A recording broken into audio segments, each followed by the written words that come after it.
We are live now. I'm going to exit out of YouTube. There. We're live. What's going on, guys? Welcome to the channel.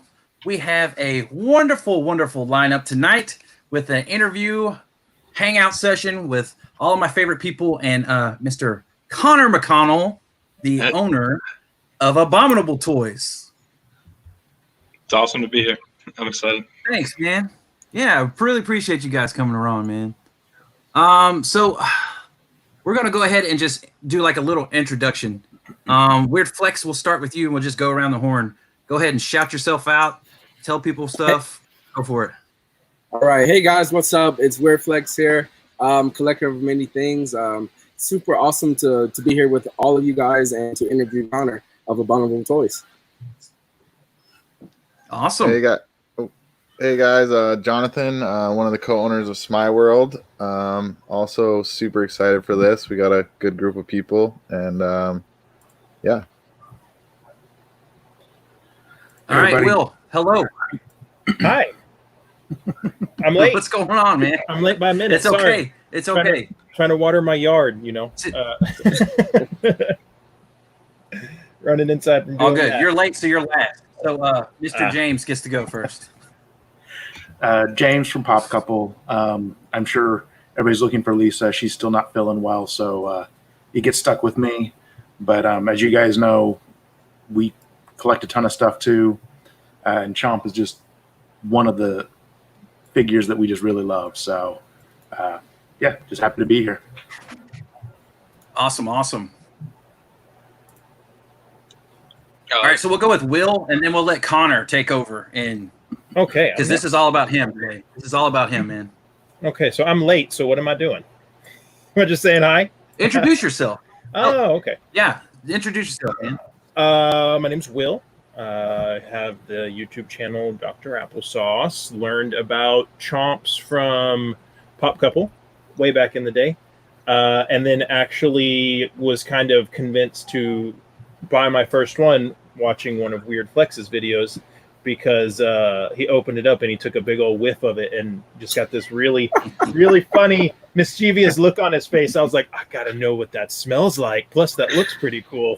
So I bought one, and you can see all my chomps right there. I don't have all of them, but I do have the ones that I like, and I have my most recent one that I traded for, and I'm very proud to have. So, Connor, it's cool to actually be here with you, and thanks for coming to hang out. It's nice to be with all of you too. I'm Connor from Abominable Toys. I'm co-creator of Chomp and owner of Abominable Toys, and excited to talk with you guys and do this interview. That's awesome. Well, my name is Josh, UAM Collectibles, and this is my wife, Leah, also known as Lady Mike. Yes, and we are we've been collecting chomps since Gumball. Gumball was our very first one, and if it wasn't for the Pop Couple doing chomp videos, I wouldn't have this stream going on right now. So thank you, James and Lisa, for bringing us into the fold and throwing us down the rabbit hole. And then my very first chomp purchase was from this guy right here, Weird Flex. He's like, hey, I have a Gumball chomp. I saw that you've been really active about talking about chomps and all this and that. I got one. Do you want it? I said, yes, I do. So that was my very first purchase, and boom, right here. That's a grail right there, buddy. That's a grail. Oh, yeah. No regrets. No regrets, man. All right, so go ahead. No, I was gonna say, I gotta say, I love the Gumball was my first chomp too. I was lucky enough to somebody gifted it to me. Pop King Paul gifted it to me, and after that, I was like, wow, this is really cool. And kind of went after it, or bought a custom. So I just think the Gumball is such a cool. It's such a cool design. It had to have been a pain in the rear end to make compared to all the other ones, but it's just so cool. Yeah, that was one. I mean, Gumball's my favorite, I think. I like Founders too. Those two are kind of my two best ones. But Gumball was technically a pretty hard one to do, for sure. Because we had to, well, it's molded in 3 different parts. That part we didn't necessarily do. We just got the sculpt, and then the factory separated the mold and then figured that part out for it. But we spent a lot of time trying to figure out like the size of the gumballs. Like we had to go through a bunch of different ones, and I didn't have them on hand, so I just had to kind of guess. And then after that, just the production of it. It took a while to get the mold going because they had to do the 3 different parts, so we didn't have them on hand at DesignerCon. And so I had to try to like illustrate what it was going to look like with just the art and then the little clear middle piece, because that's all I had a picture of. But I think it turned out pretty well. I would have liked a couple of things. I would have liked like the gumballs to be a little bit more vibrant colors, but other than that, I'm pretty happy with it. Nice. Yeah, so I have some questions here, and one of the very first questions I was going to ask from my oldest daughter. She is a huge Chomp fan. Every time we get one, she says, "That's mine, right?" I'm like, Must be a common thing with kids. That's what Liam does. Oh yeah, for sure. I saw your videos that you posted where he's like had the Liberty Chomp that you just got. And you're like, so little does he know, that's the only time he's holding it. Well, yeah, Aubrey's question is, you make really cool collectibles. How did you make the gumballs and the gumball chop? It's my favorite. You just answered that, but I thought it was really hilarious. That was her question for you, Connor. And she's going to be excited to know the answer to that. Make sure you tell us that I sure will. Yes, sir. Leah, do you want to ask any questions? Yeah, I can go ahead and start with a question. So what we're going to do, guys, we're going to open it up, and then we will go to, we'll just go around the table. We'll go Weird Flex, Smeye, Pop Couple, and then since Dr. Late Sauce was late, he will be late and last. And then we'll open up the chat to the people in the chat. See what questions we can find that are really, really awesome. We'll just hang out. So, Lady Might, fire away. All right. Which I know you have done an interview before with Gasolcast, and we watched some of that one. Some of these questions may have already been asked before too if you've done other interviews, but I know we have some different followers too. So if you'll just kind of bear with us through these. Why a Yeti? Like, where did that come from? Well, the whole thing was initially Chomp wasn't actually going to be a figure. I didn't really have that idea. It wasn't my original thing, but I was going to make him for a logo for my other company, Crypto Collectibles. And I ran that with my dad in high school, where I just sold like comics and collectible things like that. And I wanted to make a logo for it, crypto, like cryptozoology. So I was going with that. And initially it was a Loch Ness Monster is what I had as the first thing. There's like a couple rough things of that, but nothing was actually like really refined.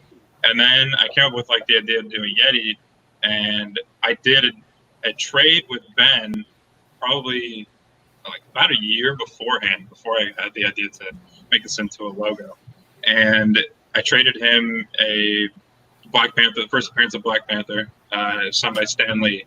I traded it to him then, and then, flash forward a year, I had this idea to do a logo, and I talked to him again because I figured he'd be a really good person to kind of refine my sketch, because I'm not the best at, really good art like that. I just kind of rough stuff out, and he kind of brings it to life. So I talked to him, and we scheduled to get the logo made. And after we did that, I posted a picture of it, and people seemed to really like connect with it. And I just kind of, I had a couple people message me like, "Hey, is this going to be pins? You're going to make shirts out of this? Are you going to make a figure out of this?" And it kind of just went from there. And I had a guy reach out to me named Eric Johns and said, "Hey, I think this would be a good figure. I can help you with sculpting." And that's kind of how it started. And I started working with the sculptor, and we 3D printed the first ones, and we went from there.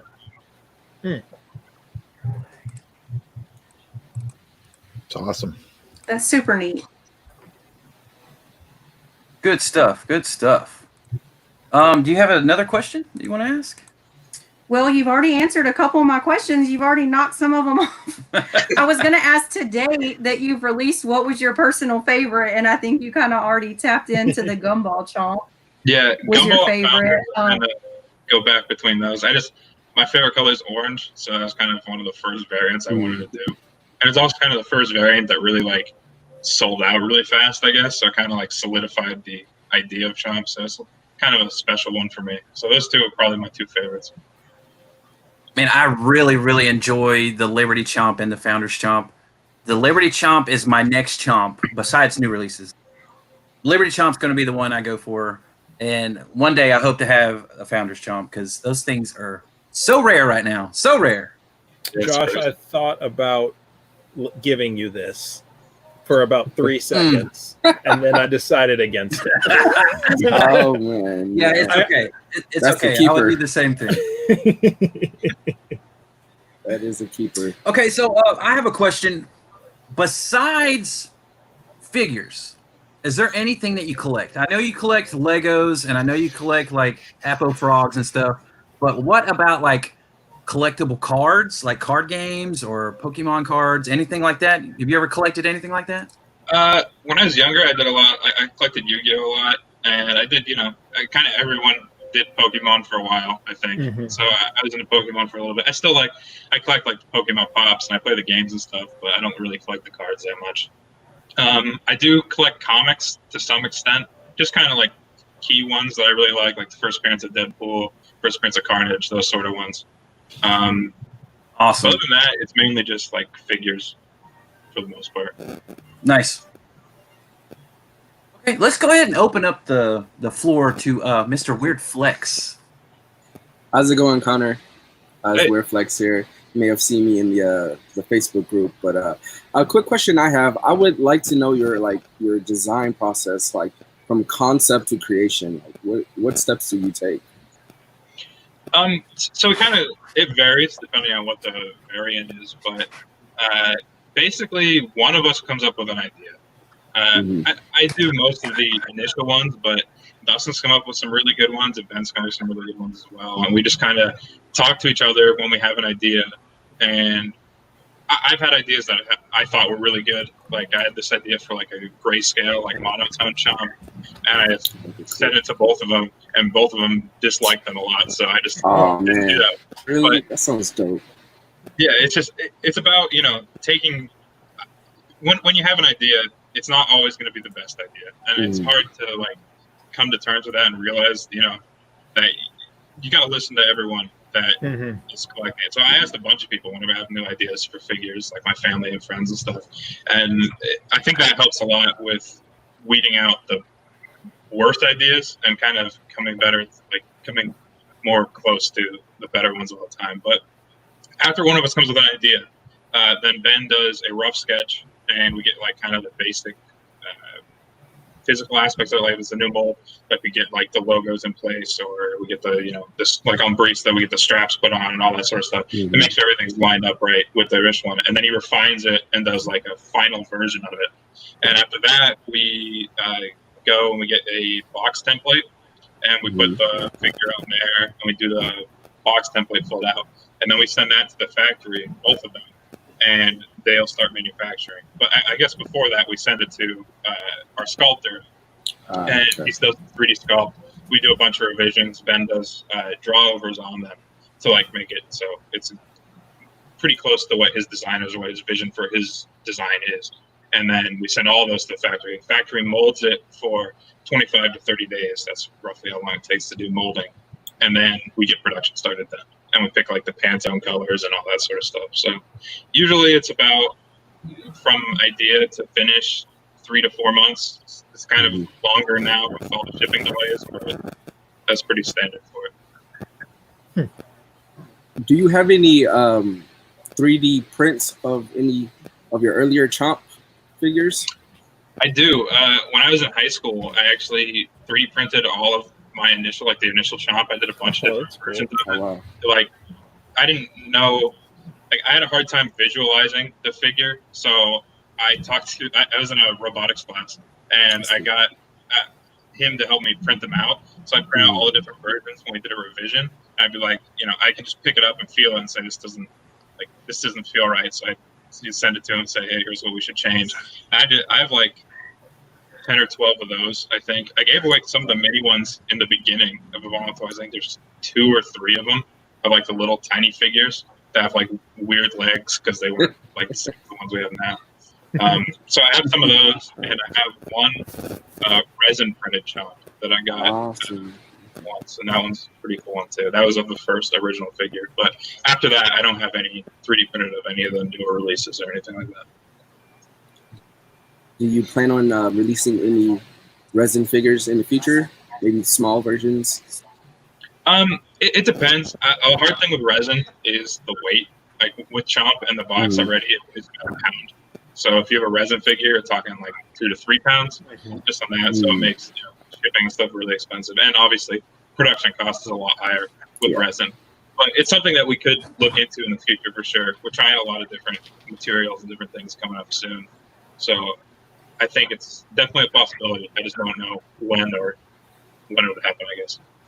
Okay. And my last question is, where are we at with the Hope Turtle? I'm waiting on that. It's so adorable. Where are we at with that? So we were waiting for. I was talking to Mike, and we were waiting for an article to go up. We're working on this news thing for the release, and it's early next month, very early next month. And it will probably be like the reverse cotton candy one, because it's more of a thing where we want to raise as much money for charity as we can. So we're definitely not gonna. We don't want to limit it on those ones. We have some ideas for some ways to make it so that people who like limited things will have some in that release too. But the main part of the release is going to be a time version. Yep. Pretty dope. Awesome. Those are all my questions. Okay, so that's all your questions. Awesome. Let's go ahead and open the floor up to Mr. Jonathan from Smeye World. Hey, Connor. I guess, he talked a little bit about design and stuff, but my first question would be more specifically on, okay, you've got it sculpted, you've got the design that you're sending to the factory, and then when you're doing those revisions with the factory, how do you guys communicate exactly in terms of, is that mostly done just via email? Are you like on the phone? Is there language barrier type stuff? I'm just interested in having an idea of what it's like to kind of, because now, you have your design in someone else's hands that's in another country, most likely speaking another language, and then having to, communicate somehow to come to a final vision that's something that, you guys enjoy or whatever. Yeah, so with talking to the manufacturer, it's all, I have like the manufacturer has like agents, I guess, that talk to US people. So my guy's name is Tony, so I send him emails, and he's pretty good about like language barriers. I don't really have too many issues with communication. Sometimes there is, and we kind of face that whenever they come up, but for the most part, I just send emails, and there's a lot of different. You got to be really specific on certain things. Like I found out with like paint colors, you have to make sure you give them the exact Pantone. With like material choices, or like if you want to do a glossy finish, whatever, you have to be pretty specific on all that stuff. But now that we kind of started doing it, it's a lot easier. Everything kind of flows a lot better. But when we first started, it was very scary for me because I've never done anything like that. I've never talked to a manufacturer before, let alone one in China, very difficult. And a lot of it, I had to do the research up front to find the manufacturer, and I was very nervous about finding a reliable one. So the only way to send money to the factories in China is wires, which is very scary when you're sending, like my initial order was the first 600 figures. So I had to come up with all that money initially, and then I had to send it in a wire, which is not backed by any means, like paper. Secure. Yeah, so I had to send that and hope that everything was going to go right, because there's nothing I could do at that point. I just had to keep talking to them and try to get it to the finalized part, and it worked out well. And now we've been doing so many of them; it's been a lot easier talking to them. Yeah, that's really cool. I find that really interesting. Another question, well, I kind of wanted to touch on a little bit. I've seen you in like the BIM toy groups or the proto groups, and know that you've been a collector for a long time outside of all this, and still kind of continue to collect. But I think what sets not only Abominable apart, but some of these other companies, when I look at it, it's not only you do have to have a toy that people enjoy, right? There has to be like a final product that is enjoyed by people. But I think a lot of the success that comes with some of these companies is that the people behind them also really enjoy toys and make choices based on their passion and not necessarily just thinking about designing a product like a utility product or this or that. But one of the things I've noticed with you guys, or it seems to me, at least from here, the fact that you've had so many original molds so young in your company's kind of history, to me speaks more as a testament of something that's you wanted to do that and make sure that was kind of done, versus having 10, 15, 20 colorways of the original Chomp out before you did that. And so what I guess I'm interested in what kind of sacrifices you've had to maybe make for investing into doing like Gumball and Liberty and having those come out with relative frequency so far, in my opinion. Yeah, so I kind of have this, I guess, philosophy with the things, with the toys in general. And I feel like it's really important to just kind of do one really awesome figure every once in a while. You can't do it every time, because at the end of the day, it is a business, So we have to make money on some of the figures. But for the most part, I want to be able to change it up every once in a while and do something really cool, like Liberty. An example on Liberty, we did that whole run, and we made, I think, like $1 a figure on the Liberty figures. It might even be less than that. It was ridiculously slim because we express shipped them from China to get there in time. Like, manufacturing was done on Liberty and on Hunted Skeleton maybe a week or a week and a half before the convention, and they express shipped them to us, and then we got them literally the day before the convention. So on ones like that, you got to kind of make sacrifices just to have the product. That was your... What? Was that your first alternate mold, was Liberty? Yeah. Was that your first, like, all... Yeah. Yeah, I remember seeing that reveal and just being, like, blown away that you were already at, like, doing a mold that serious. And because you do see a lot of other toy companies, and no disrespect to them or no anything like that, but, a lot of times with the mold, they take money, they take more design time. So, variants are a big part of toy culture just in general too. So people can break even or do this, but we all like to collect them as well. You can make like exciting variants, but I always thought that was so cool that it's like, wow, and then Gumball. And then I think, people, I don't know, should understand that making a new mold is a very committed process. And I think it's just a cool part of the whole thing. Yeah. Making a new mold adds another 30 days to the production time. Just straight up doing the mold takes 25 to 30 days additional. And that's apart from actually designing all the other aspects to a new mold. And then the boxes are always larger, and the material cost is more, and the shipping cost is more because they weigh more, all sorts of different things. So it's definitely a more lengthy process to do a new mold, but it's something that I want to do. Yeah, and I think I want to do like 2 to 3 in every new series, because I think it's something that's just a cool factor, I guess, to just keep doing different ones. Yeah, I think it's just a testament to the company, and will ultimately provide you with some long-term success as well, because they're very enjoyable to be surprised by something totally new, Mm-hmm. So anyways, that's all I have for now. Awesome. So now we're going to hashtag blame Pop Couple, because I think they're like the godfathers of getting everyone invested into Chomp. So go ahead, take it away, James.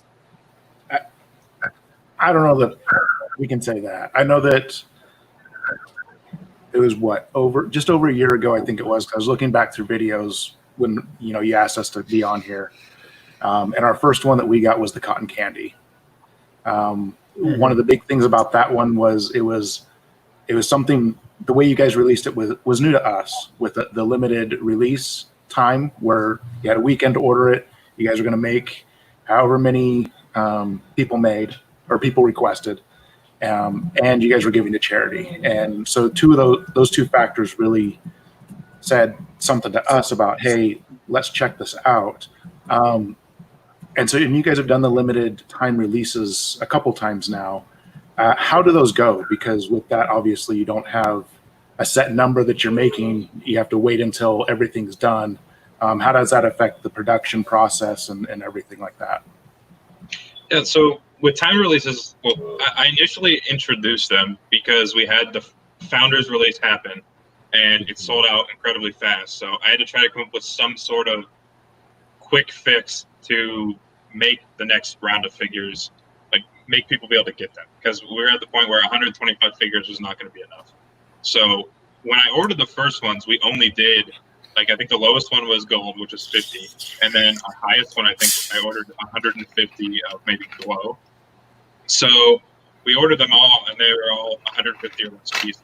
So I had them all on hand, so I couldn't like make new variants right there. So I came up with the idea of doing a time release. So I took the pictures and edited them home, and then took the orders in. And a mistake I made with the initial time release version is I had this incentive where if you ordered, like, to get people to order sooner rather than waiting and then kind of forgetting about the order, is I made it so that it shipped in waves. So we had another shipment already coming in because I talked after Founders happened. We kind of panic bought a bunch more figures. So we bought like 200 more figures, I think, of the different colors that we already had. So we did that, and then they were coming in, but they weren't going to come in for like 15 or 20 days. So I had that ordered, and then we came up with the new release, and it went pretty well. I mean, we sold with the Cotton Candy one, we sold 980 figures, which was, crazy for the time. We haven't done anything even close to that for the time. And we did the release, and we had people. We shipped out the initial ones, which was a mistake, but we definitely shouldn't have done that because people started getting them in, and we started getting complaints. I was getting like probably 25 or 30 complaints a day from people with orders and stuff. It was crazy.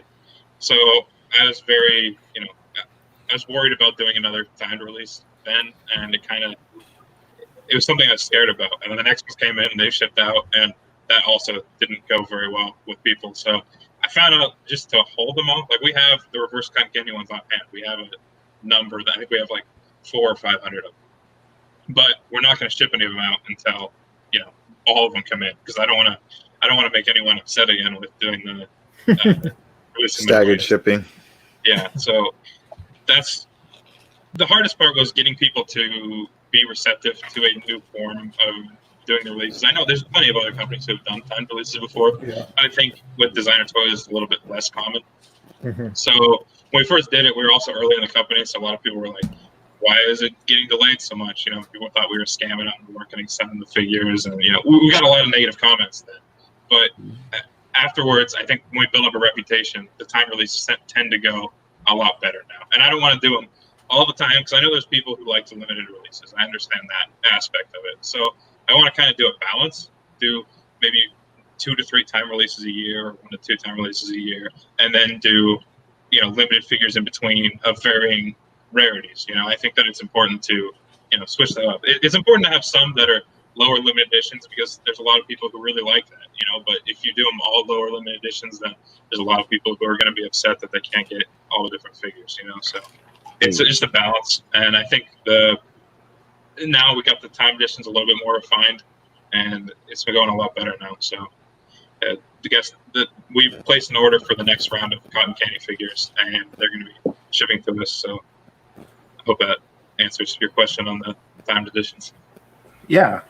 Well, so one thing I do want to say is, another thing I really like about you guys' company is the way you guys communicate with the customers, because I remember, waiting to get the Cotton Candy and that, and you guys were relatively consistent on getting a message out saying, hey, we're still working on getting these in. We've got our first couple waves in, our next one's coming in.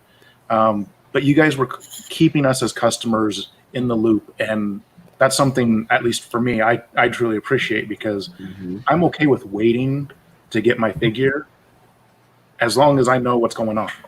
Yeah. I'm not going to be sending negative comments, because I understand, while I haven't manufactured one myself, I understand that a lot goes into making the figures and working working with all the pieces and parts that go with it, that I would rather have a awesome completed product than, something that was done halfway in order to get it out to customers. So I know Lisa will beat me if I don't ask questions about, do you guys have plans for minis in the future? Because Lisa is a huge fan of the minis. And I know when she saw the minis from, was it Designer Con, let out a little squeal of excitement. And definitely would love to see some more minis if that's something that you've got on the way.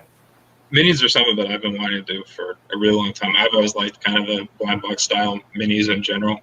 But we started with the gumball ones, which were actually supposed to be for Designer Con. That's kind of where they're all gumball themed and stuff, but they were delayed, so we used it for C2E2. But the 3-inch mini figures we're going to use with Chomp. We're going to probably do a couple series coming up soon in that size. But our next, I guess the first mini series that we're planning on doing as like a blind box style one would be with Chomper. I'd really like to kind of push him in that size format. We're trying to make it so he scales with the Chomp figure. So you'll buy the minis. There's not going to be like a mini version of Chomper. There's just going to be the one size, which is blind box minis. And then it'll scale with the 5-inch figures. So then you can have Chomp and Chomper together, and you can buy the series, and then we'll do like exclusive versions and different things like that. So that's the plan right now with minis. I think we've been working on like a collaboration miniseries for a little while, but that's still pretty early on. But Chomper will be probably the first minis that we fully release in like the blind box style format. Nice. I'll do one more question and then I'll let Will go. But so let's talk glow in the dark for a second, because Abominable's glow in the dark is, in my opinion, one of the best glows of all the figures. Thank you. How you can see it in the light. Yeah, That's how much it glows. I have one on my desk, and every time I turn out the light for leaving the office, this guy's little just been on my desk. Every time I look at it, I'm like, damn, there's that Chomp glow, because I got a bunch of other glow toys, but it glows like a torch. Yeah. I was going to say, if I turn my light off, you'll see my glow Chomp right there lit up. Yeah. Yeah, some of Course Toys stuff, that's the only stuff that I've ever seen that is like 100% like pure glow. Like you don't have to charge it. It looks like there's a light inside of it. It's wild. Yes. So, I mean, obviously don't want you to tell everything, but how much research did you guys do to get the right glow? Did you guys do a bunch of research on that, or is it just it happened and it's amazing? I'd love to take credit for it, but it's mainly just a testament to the factory, really doing a good job with finding a quality glow. There is a run of the glow figures that I have some in my house, but they're like a darker color and they don't glow like right away. They weren't like the same glow as what the ones are now. They're more white, the ones that actually released the glow figures. But we have these other ones that are like semi-translucent, I guess, but like dark, and they don't glow nearly as good. I guess when they switched over, we did like a first order, and it was pretty good, and the quality was pretty good. And then we talked to them with the next order, and they like revamped all of their pigments and stuff like that. And the next wave of them was like way better. So I have like a set of those glow figures in my house, like the initial 120. What's your address again? No. So I don't know what to do with them, but they're there. I mean, you can send one to P.O. Box 48456 Texas here in Houston. Yeah. No. I just You've got plenty of people. Yeah, I got a good spot for one. Just one. I'll email you a label. Yeah, we had the glow in general. They just did a really good job finding the pigments, and we've got some upcoming ones. Because one thing with glow I like having different color glows. Quite frequently, it's just green or blue. Those are kind of the two glow colors you get. We've got some pretty interesting, not really seen glow colors coming up soon. Oh, that'll that cool. they don't glow quite as good as the green one because that's it's really hard to get pigment of different colors that good, but they look pretty comparable. So I'm excited for those ones to release. Yeah, that's awesome. Awesome. That is awesome. Thank you. Okay, Ooh, Mr. William, it's your turn. Oh, sorry. I have two questions. One, if you can't answer it, that's okay. But I'm just curious, like, what is a chomp or a design that you really, really want to make, but maybe it'll be too expensive, maybe it's too difficult, maybe you haven't figured out. Like, what's the one thing as a creator you're like, I want to do this, but we're just not there yet? I can't answer fully exactly because we are making it. There's one that is similar to Gumball that has a couple of additional pieces that is one that I really want to do. It's a little bit more complicated, and we're working on it. It's a catch-up model. I think it'll be Series 4.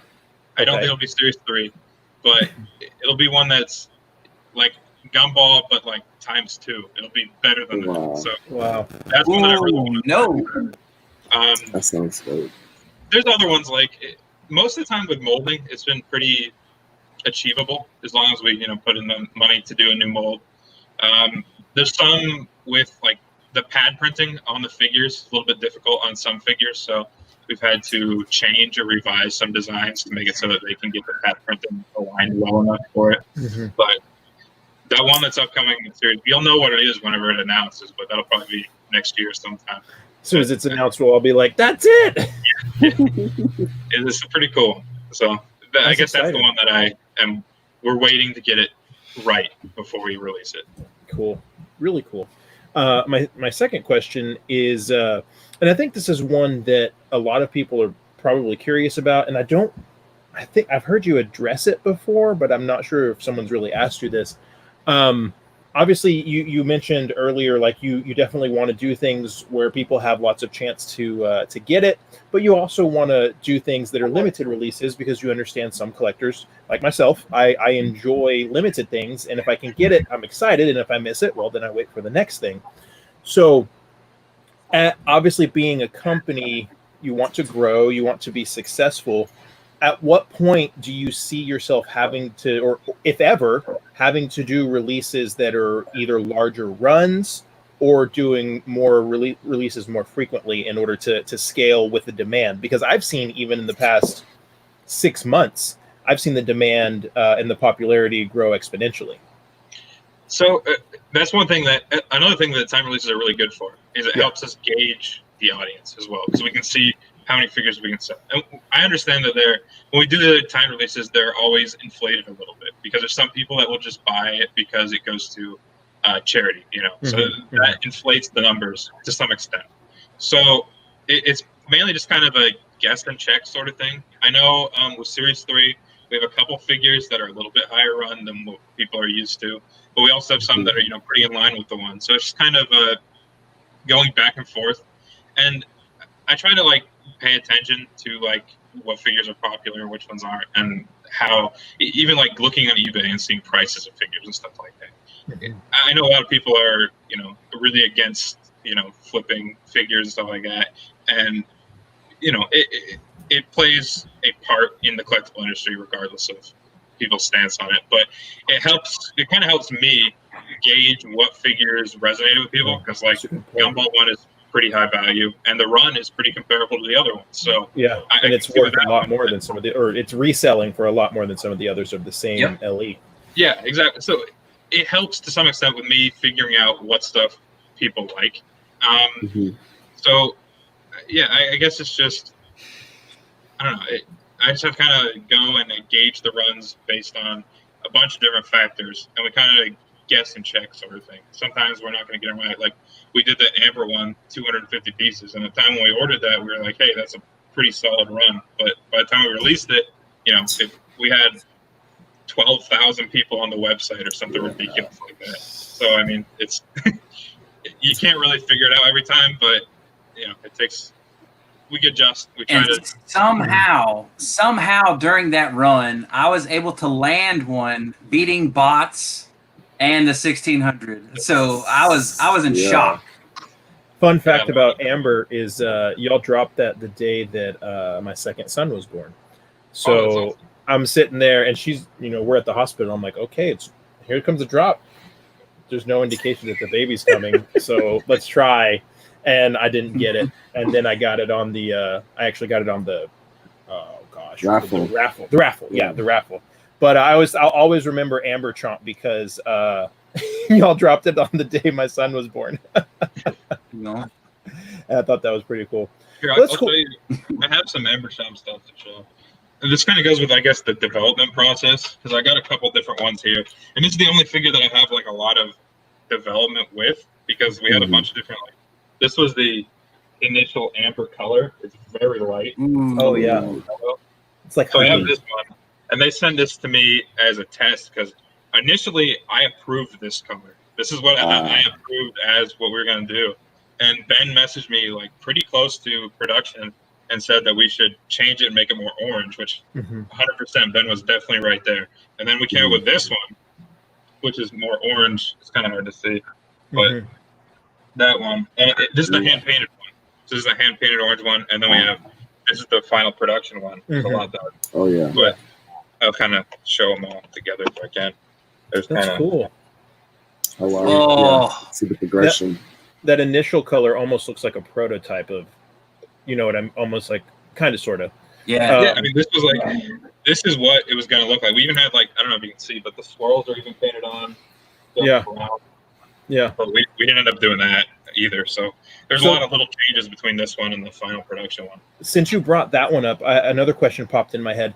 I know a lot of people have said this, and you even addressed it on the drop, but a lot of people were like, hey, it would have been so much cooler if you could have put an actual mosquito or an actual molded mosquito inside. And I think everybody agrees with that, but everybody also understands. You mentioned you couldn't do that because it was cost prohibitive.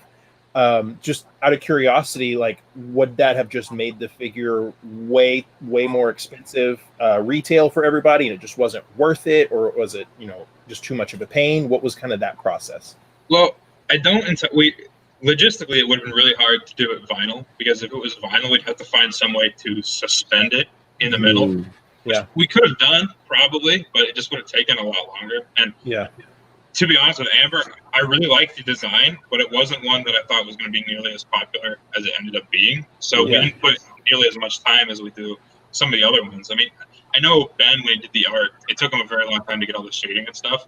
But with the figure development and stuff, it was one that was relatively quick and straightforward. So I just, when we were at the time of making it, we didn't think it was going to be nearly as popular as it was. So we didn't go into making it with the mosquito inside. I mean, it's a possibility that might be something that we try in the future. I mean, we have the 12-inch figures are coming out sometime, so maybe it'll be a little bit easier on those ones.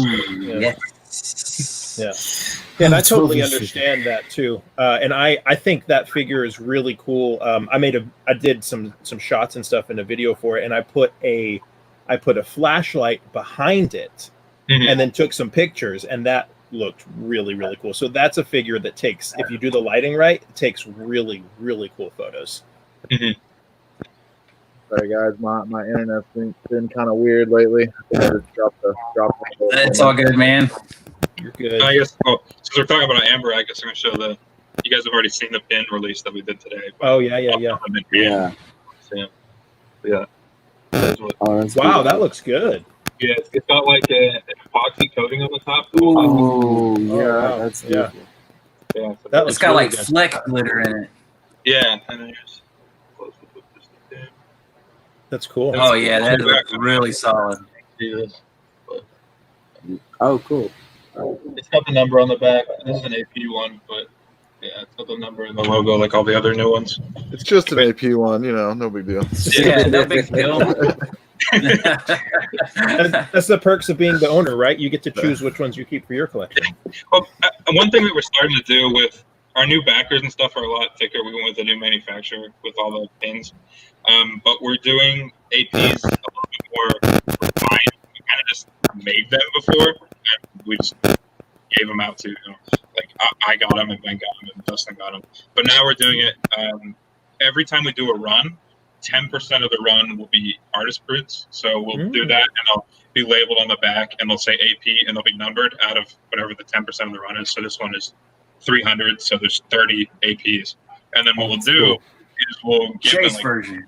Yeah, I'll get one, and Ben will get one, and Dustin will get one, and then we'll do the other things where we'll give them away for like different contests, we'll give them away at conventions, different things like that. So it gives us another way to give them out, and it doesn't make it so we're overproducing the run because they're a little bit differentiated. Yeah. That's cool. That makes me think of one more question. What Josh just said, and then I'll be done. And I'll pass it off to Josh. Would y'all ever consider, or do you have any plans of doing, whatever release, a 500-piece release or a 1,000-piece release, whatever it is, and having 1 out of every 4 or 1 out of every 6 be like a paint variant or something, not necessarily a mold variant, because I know that could be a pain, but a paint variant or something. So there is a chase option of pulling one. We do have at least a pin that I know of is already made that we have that will have a chase version. And we also have, like I talked about with the Hope Turtle one, we have something more limited. We're going to try to do something where we already have the variants pretty much refined, but we're going to have it so that when the plush and the pins release, there will be a chase variant of it. So then it will scale with the run. So depending on how many plush sell, if there's 1,000 plush, then maybe 100 of them will be chase. Right. We do actually have those already in production, so that is something that I can say is definitely coming. That's cool. I think if y'all ever did that with, and I understand that it can be more expensive in production because your costs per unit are based on how many you order of that specific piece. But if you guys ever did something like that with like an actual figure, and even if you had to scale the price, bump it just a hair to cover that difference in price, I think that'd be something that'd be really well received, and people would be excited for that. I think that. I think it's a cool idea too. Yeah. I had the idea of doing it with the original figures, doing like a metallic version of it as like a chase, but we decided not to just because we've released them so many already. So we might try it with something else in the future, possibly a new molded version. But we'll just kind of go from there. You're talking about you wanted to do a grayscale, do some type of a release that's whatever paint, and then the chase is a grayscale, grayscale reverse. That'd be cool. All right, I'm done. I'll stop monopolizing the conversation. All right, well, we're gonna open the questions to the chat. I saw a really good one from YoJ. YoJ Collects asked something similar. I'm paraphrasing here because it was a long time ago, but he said he's really into horror stuff. Do you have any horror themes, or maybe like a Halloween chomp or anything in the works, something like that? Well, whenever we did the initial haunted skeleton figure, I did have a color variant of it that was orange, so like almost like a jack-o'-lantern. But we ended up scrapping that because I would rather do a different paint mask on it or a different mold for an actual jack-o'-lantern one. I thought it would be cooler than just doing a straight repaint of the skeleton one. So that's one that I want to do. I don't know exactly when it's going to happen, but there is like a jack-o'-lantern / pumpkin chomp that will happen at some point. So there's that one. I think one of the collaborations we were working on is slightly horror themed. I can't say who it's with, but it's kind of horror themed. So at least 2, I think, that are in the works right now. Nice. That's actually a lead-on question. Someone asked, collab with, or do you think about them at all? And that kind of just answered that question, that you do actually do collabs. We've got a lot of collaborations in the works. We have the Chompocalypse winners that we did last year, and those ones are all coming out, like the cactus one, and we have the Dark Forest, Astronaut, Lava, Nerdy, Banana, and those are everyone except for Dark Forest is a new mold. All 6 of them, where they're all like in the works. Like this one's already done. This is Cactus. Oh yeah, that I've seen that around a lot. I don't know. It's so good.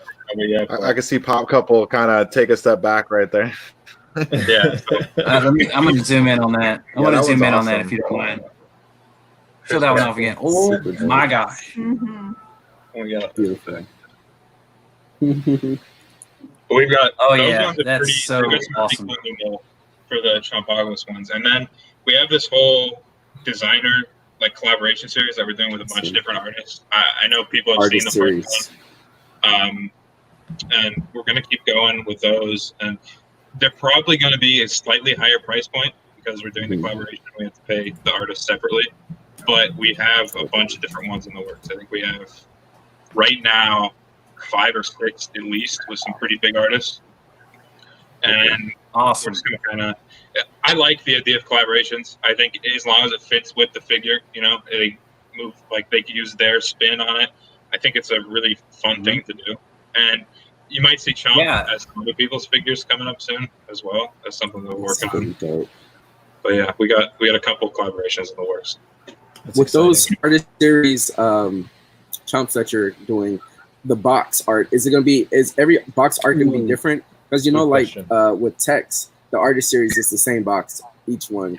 We're going to do Are different. These boxes going to be different? Just how we're doing the Chomp ones, they're all going to be different. We have, like with the Chompapocalypse ones, we have a format with them. So like on the back, it has the picture of their original art, and then it has a little bio that says like designed by this person, and it says politics and stuff like that. But on all the different designer ones, they're going to have different art, and they're going to have the artist's name, and we're definitely going to try to do different things with that. Are they going to be signed, like the box, maybe? Some of them maybe. I did have the idea of putting signatures on them, like just like printing signatures. There's 1 or 2 that I'm pretty sure that's going to happen with. The Chompapocalypse ones are not like that, but I have talked with some of the people who have done designs about doing just like actual signings of them and getting them signed. You know, maybe shipping some out that are signed or doing public signings for people. I think that'd be a really fun thing to do with it. So some of them might, but the official ones. That's cool. And I saw someone ask something earlier about a reusable cup, because they got the Chomp cup, the barista cup, and it was just a one-time use. Is there any plans for any type of like branding on other items such as cups, maybe lanyards, shirts, anything like that? Shirts will probably release within like the next 2 weeks. We have a bunch of different shirts that are just going to go up on the website. We're probably not going to do like a full announcement because they're, you know, it's not really a big release. We'll post them when they go up, but we won't like, you know, hype them up or anything. So we do have shirts that are happening right now. We have them all finalized and stuff. They're just in production. And then regarding the reusable cup, that is something that I actually wanted to do for Emerald City Comic Con, but since it didn't happen, we prioritized some different things. We had to work on the figure, and we had to work on the T-shirt with the cup and the pins and stuff. So I pushed it until Emerald City Comic Con 2, and that didn't happen. So, next year we'll probably.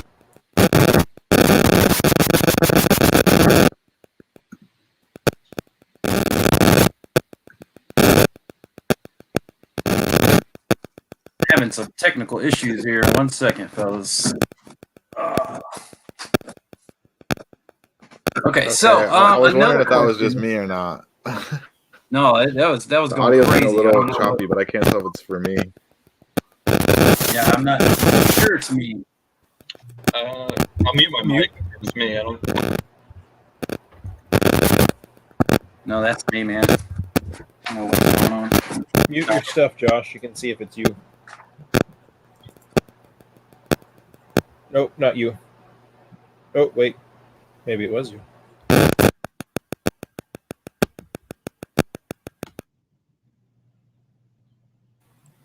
I have no idea what that was. So let's keep going. Sorry about that, chat. Let's see. We had another question. Where are we going? K&L Collectibles. K&L Collectibles was wondering if there's a ballpark idea of when the Mega Chomp will be releasing.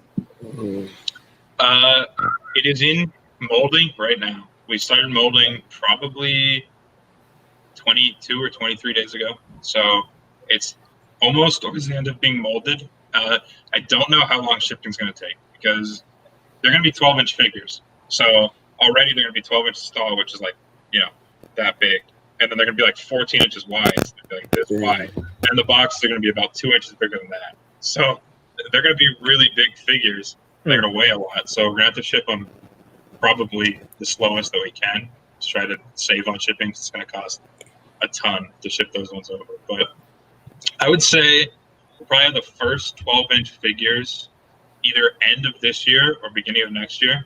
They're definitely going to happen sometime right in there. My initial idea was to have them at a convention just because then people could see how big they were. But, no conventions really in the foreseeable future. So there'll probably be an online release for the first 12-inch figures between end of this year, early next year. Outstanding. Cool. I'm excited for that. So it'll be like that tall. Yeah. Well, I think Liberty's 7 inches, so it's about double the height of Liberty. And it would be almost 3 times as wide as Liberty. Wow. Right around here.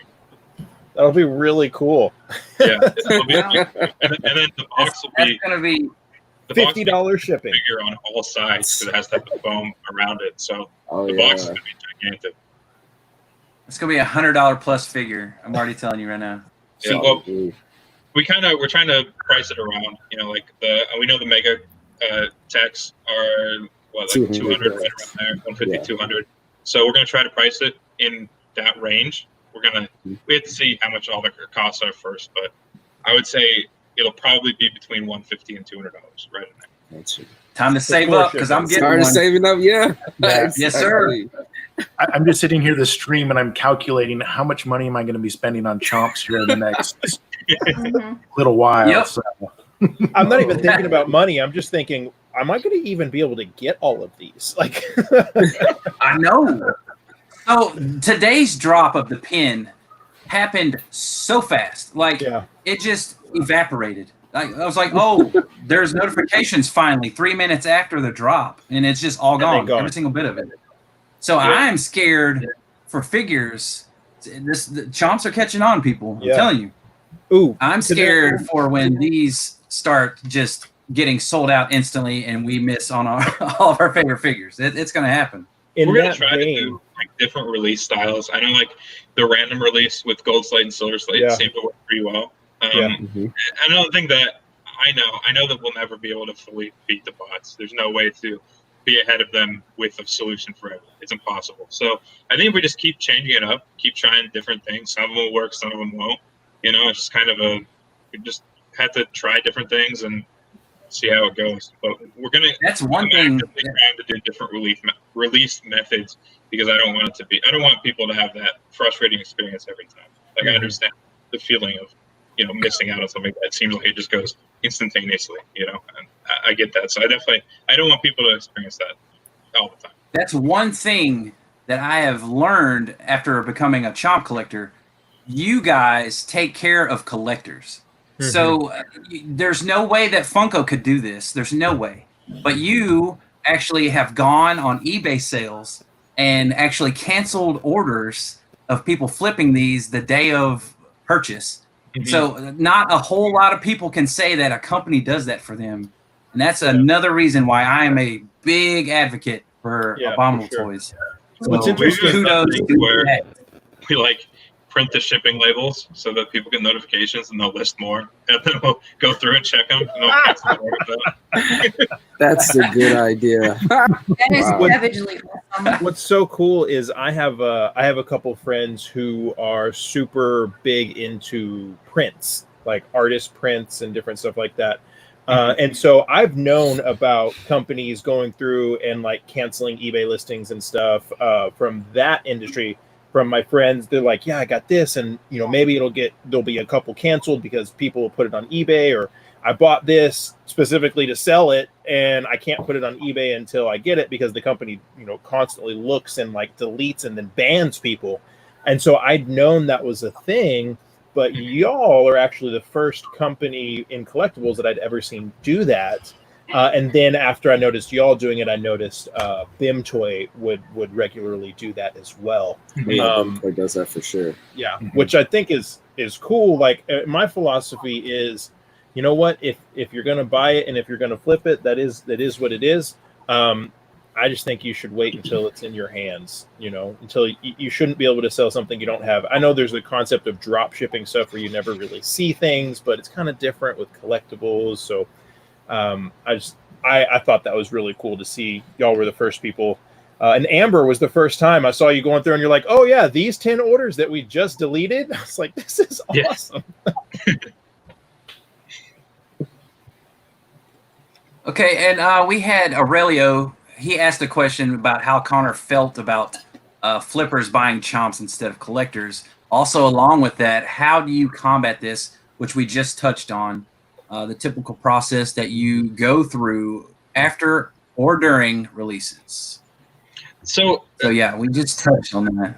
With flippers, I think that people reselling toys and stuff like that in general do have a place in like the market in general, because it's important to have some go to people like that. I know a lot of people might disagree with that, but it is because then people who miss out have an opportunity to purchase it. Right. If all the releases go to collectors every time, then there will be none on the market for people who missed out to buy them, and that's when you get prices. So it's good to try to find a balance. Like, ideally, you'd have like 80% go to collectors and 20% go to resellers. So there's room for people who have the money to buy it and they'll be able to buy it. And then there's also the majority of them go to the true fans. So I think they play an important part, but you know, you can't have everything go to them. So there's a lot of. It's when it gets lopsided, then that's when it gets, you know, out of control. Exactly. Yeah, when it's 60-40 flipper to collector. And ultimately, you can see on. I know with like Amber, we had a lot of them on eBay initially, so we had to go through, and there's a big issue. Like, we can't have, you know, 50-60% of the stock go on eBay. That's, no one's happy in that situation. So we try to combat it as much as we can. We go through, we find, like, you know, we look at the locations, we try to match up names, different things like that. I get tons of messages after releases of people who are like, hey, this person's address is this, you know, go cross-check it and things like that. And I try my best to go through as many as I can. So I completely agree with what you were saying with the canceling people who have it up initially. It's not really, I think it's not very fair for people to just list stuff right away and then try to flip it instantaneously. If you're going to buy it to resell, you know, that is what it is. But you know, you got to wait it out, or else, you know, there's a chance that we're going to try to cancel your order, you know? So I think it's about striking a balance. You know, there's always going to be people who are reselling stuff no matter what you do. But you got to find that point with your releases where you have most of them going to collectors and a small portion going to resellers to get the prices adjusted properly. And I think that helps collectors in general too, because people are going to miss out no matter what. So it gives them an opportunity to purchase things aftermarket if they're willing to pay the money for it. So I think it plays a part, but we try to knock it down as much as we can. Yeah. Cool. There's also a small there's a subset of collectors that, you know, dude who works for a Fortune 500 company, his time is worth $500 an hour, and that's how much he's making, maybe.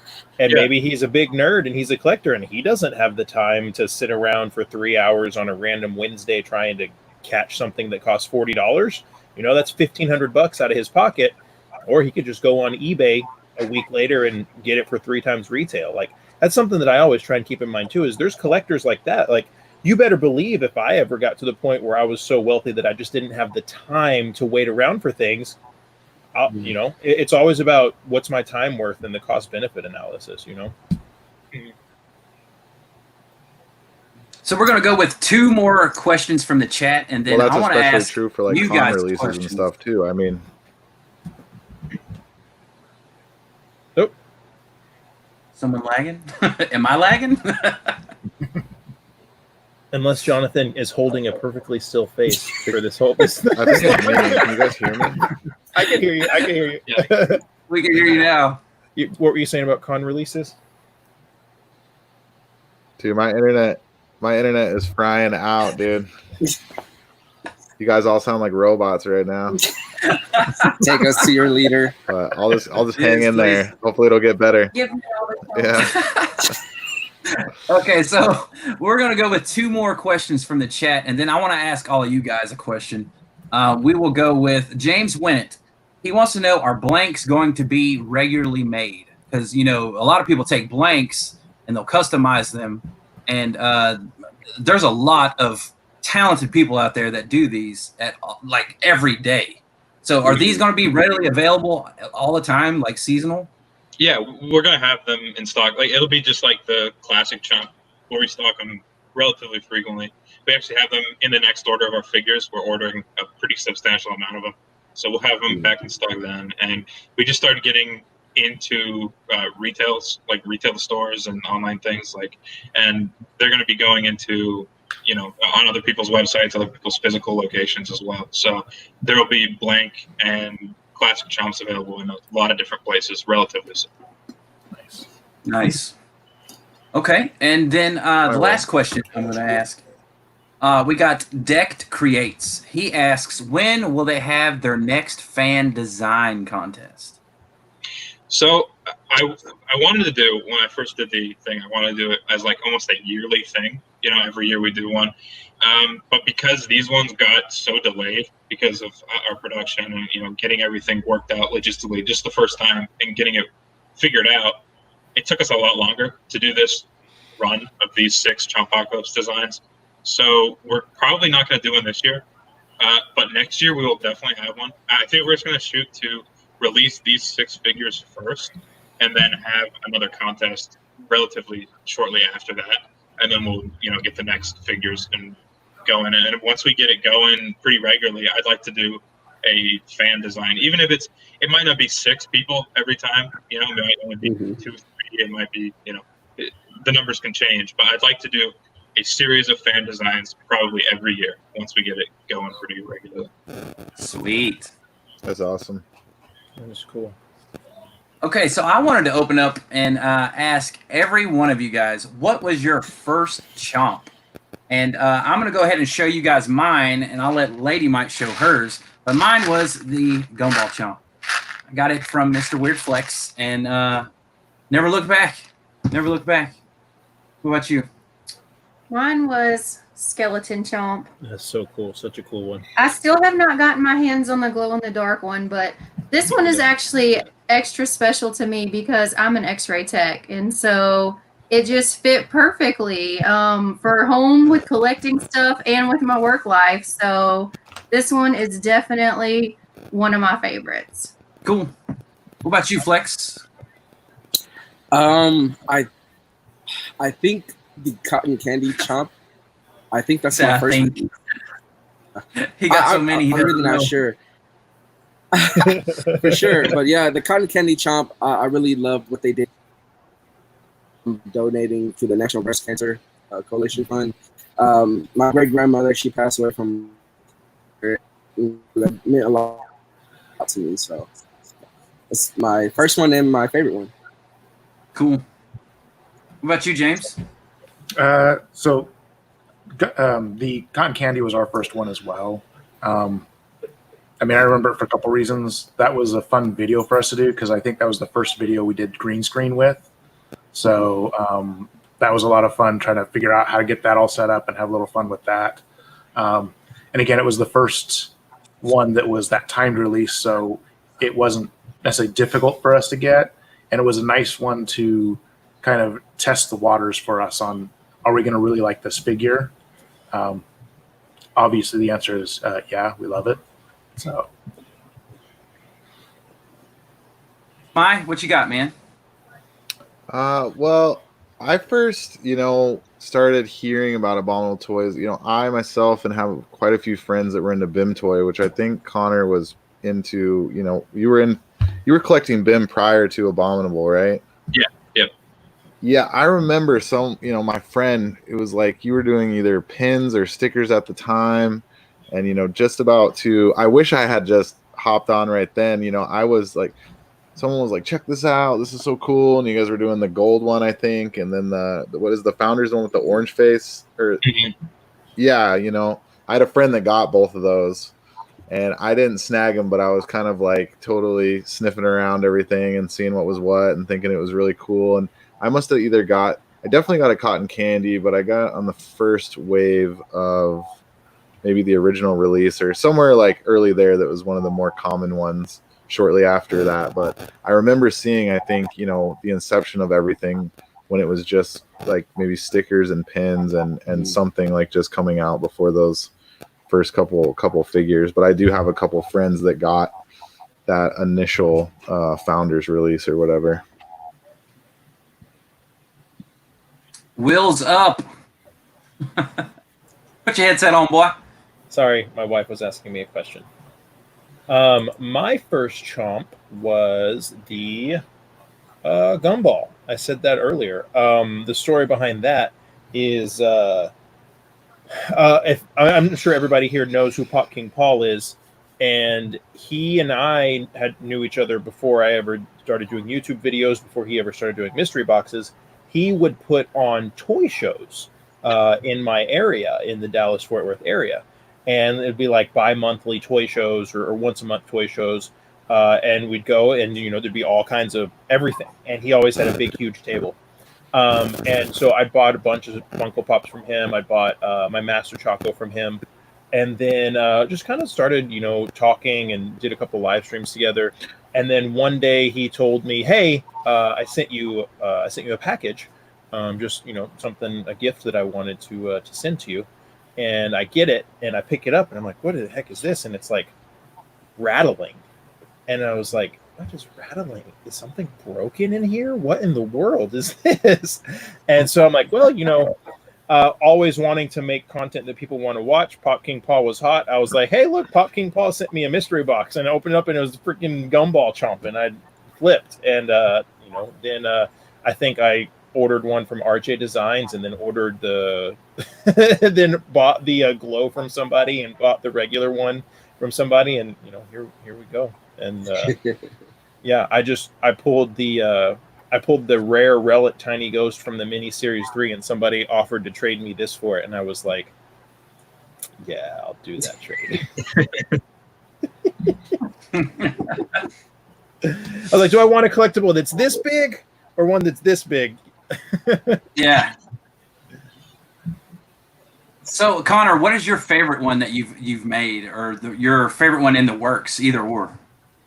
My favorite one that I've made, like I said, is probably Founders, just because it's a little bit more sentimental for me. It was like the first release that I felt like, you know, this is kind of a solidified thing. I felt like this is something that's happening, and it seemed to be going well at that point, and I knew it was. Like, the first release, it went pretty well too. It sold out pretty fast, but, you know, you never know if it's just a one-off thing. All your friends buy the figure, you know, whatever.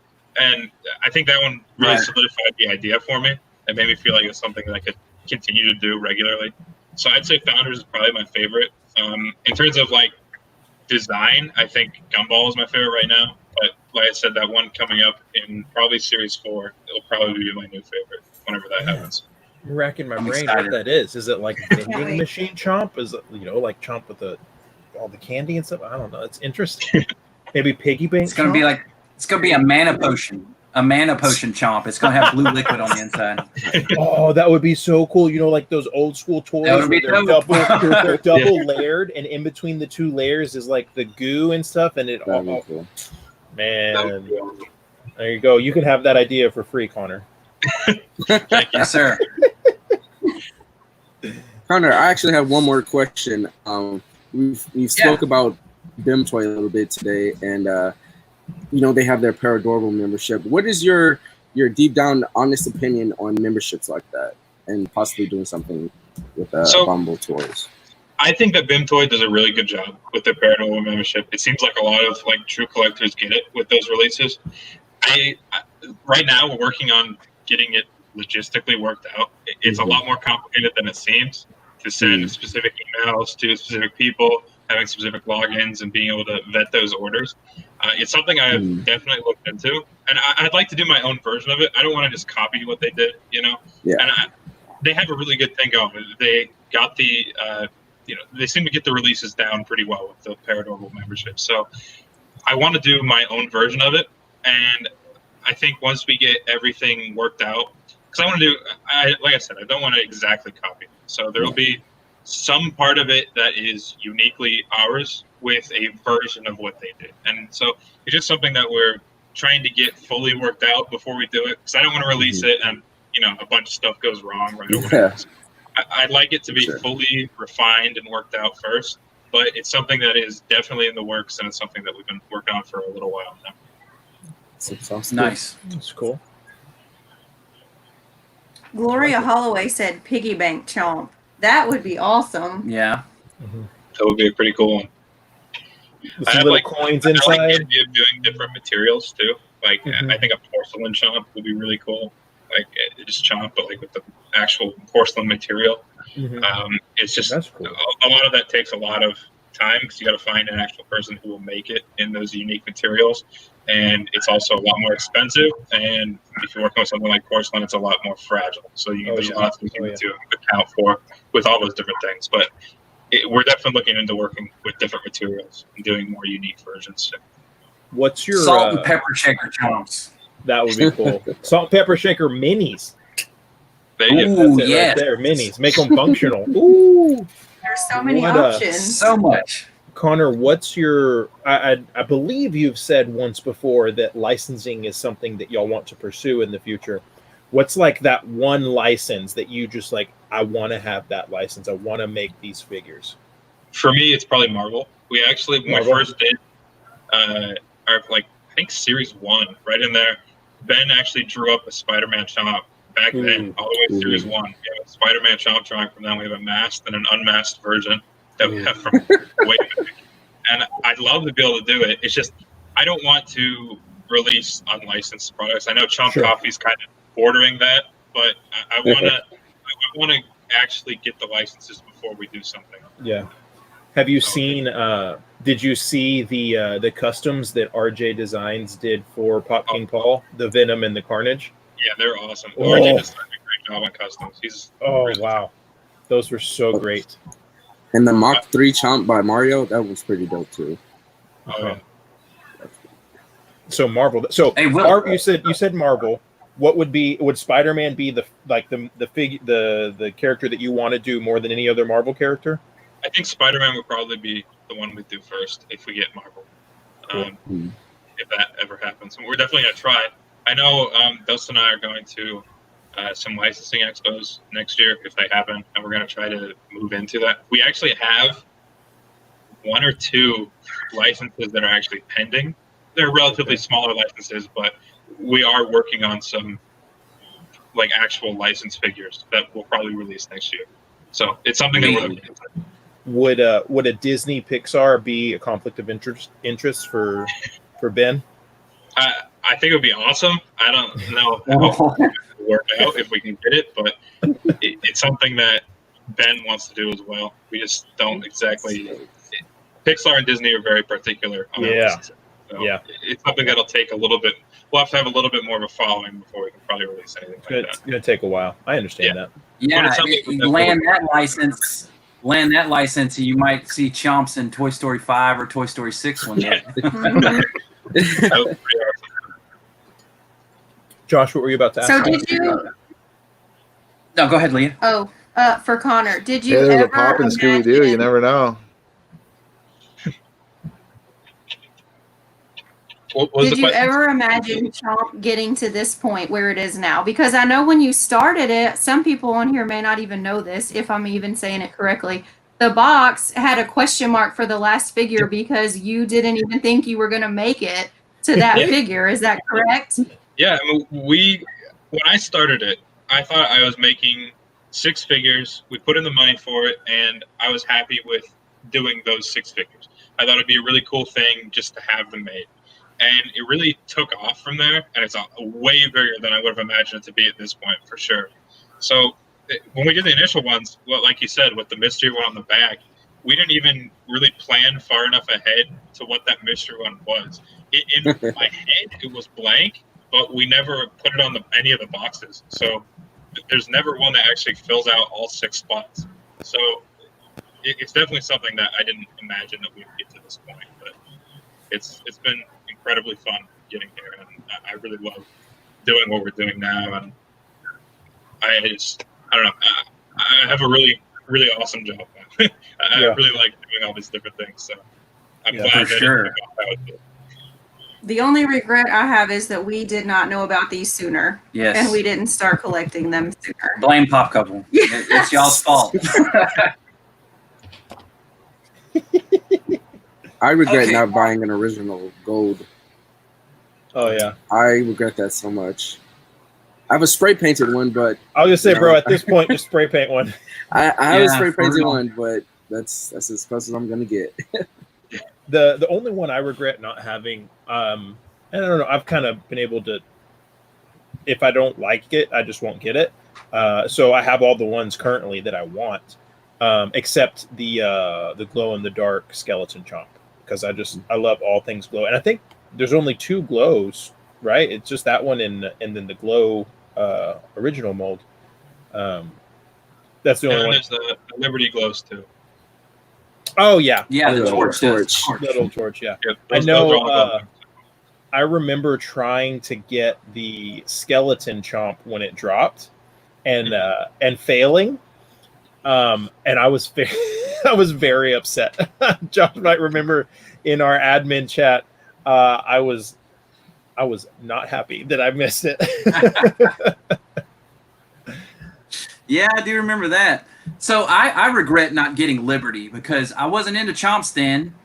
I was into Funko Pops, of course, and that particular Chomp was a New York Comic Con exclusive, and I was like, I can potentially get this, but I'm gonna miss out on Funko Pops because money. And now I just totally regret it. I totally regret it. That's the main one I want is Liberty. So I got a Liberty at NYCC, and I also got the one of the watercolor commissions from Ben. He did like 5 of them. Ooh.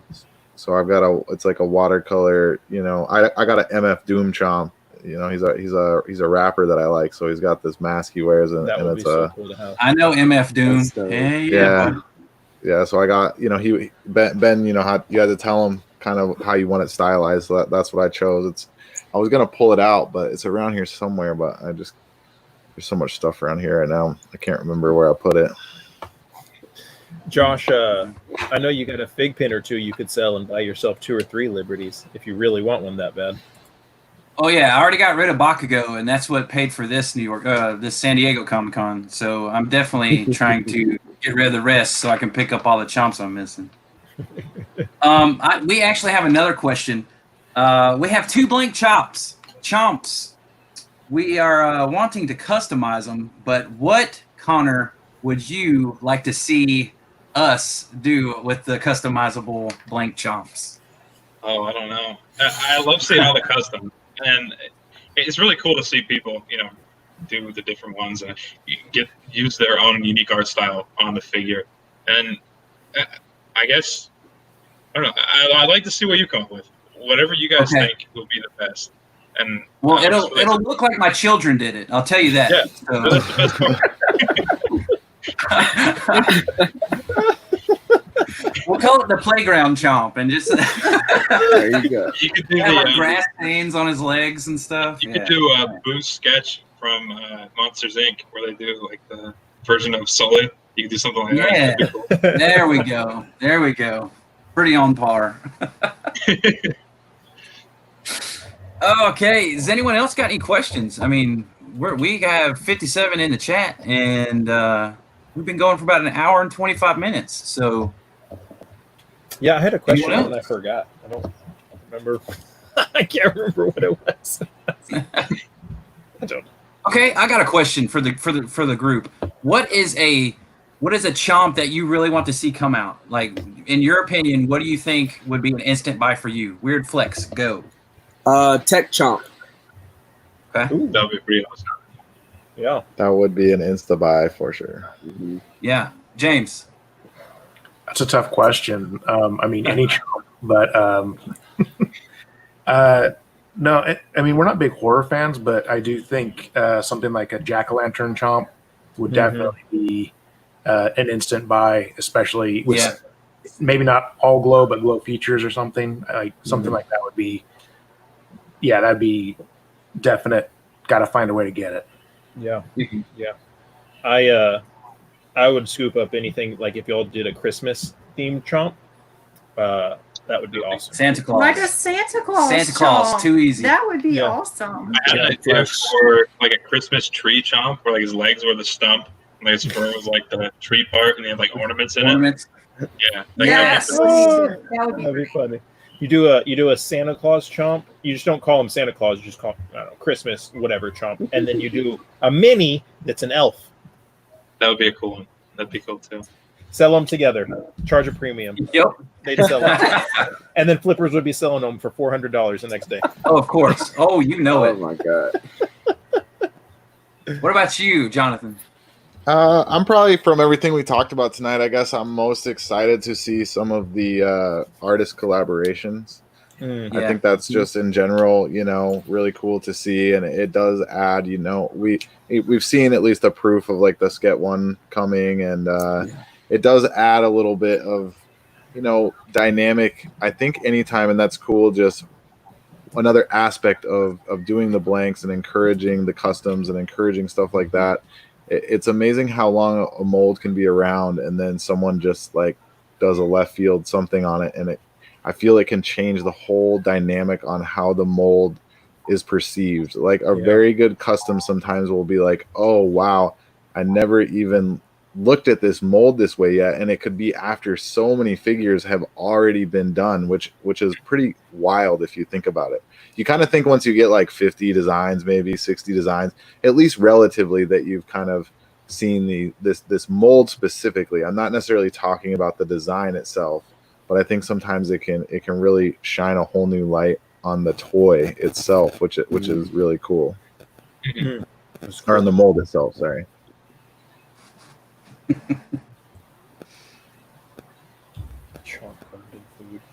Yeah, so Connor, is there any Oh yeah, Killer Mike Chomp would be dope. I don't know who that is, but yeah, Run the Jewels Chomp. I'm down. Oh for yeah. that. Ooh, Two of 'em. CGA guy says CG Power Ranger chomps. Now, That'd be cool. if anybody had the money, you could just commission those, and they could easily be made, and that would be pretty cool. Yeah. And so Connor, is there any chomps that you can, inform us about that are in the works that are going to be dropping soon? Well, so I don't know if you saw it in the last post that we made. Our next release probably isn't going to be Chomp. It'll be probably the Hope Turtle.